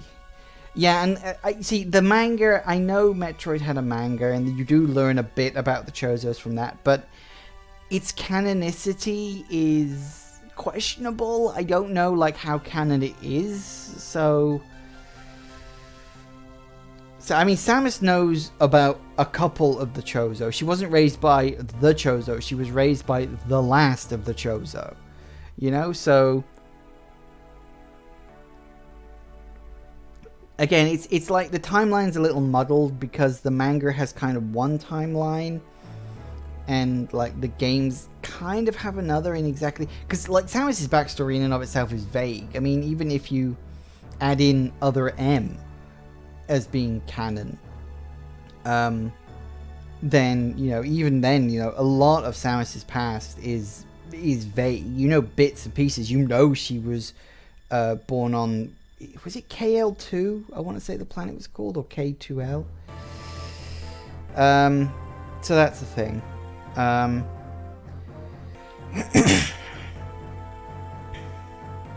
Was it K2L? I could never remember which way around it was. So yeah, that's the thing. What did I get clear time wise? 212. Yeah, that's about what I was expecting. My rate for complete is 99%. It was a space colony. Well, yeah, it was a colony on a planet, K2L. At least I think it was. And of course, space pirates attacked. Samus was the only survivor. Picked up and raised by the Chozo, infused with their blood. Blah blah blah blah. We all know this. Anyway, that's it. I'm not gonna keep playing the game too much more because yeah, like I said, it is 6:30 here, and that's like dinner time where I live, because I live in the UK. Woo.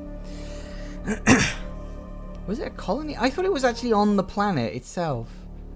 Oh, fair enough. Well, either way, I think, you know, same difference, really, same difference. Anyway, so thank you all for watching, everybody. Grindless Cat, I hope you had fun. Someone else playing Metroid 4 for you there, so that's something different for you. If you are up for it, please do follow me here on Twitch. I stream every Saturday various different games. You can follow me on Twitter. It's at Oimon Gaming. There, you know, I always post about videos. I will also post about when I'm going to be streaming.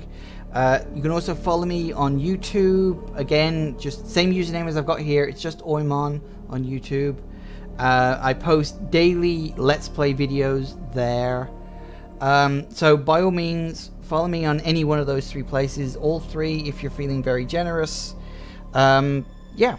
So thank you all for watching, and I will, well, if you follow me on YouTube, I'll see you in the next video. If you follow me only on Twitch, I'll see you on Saturday. Thanks for watching, guys, and hope you enjoyed the 10-year anniversary special. Goodbye.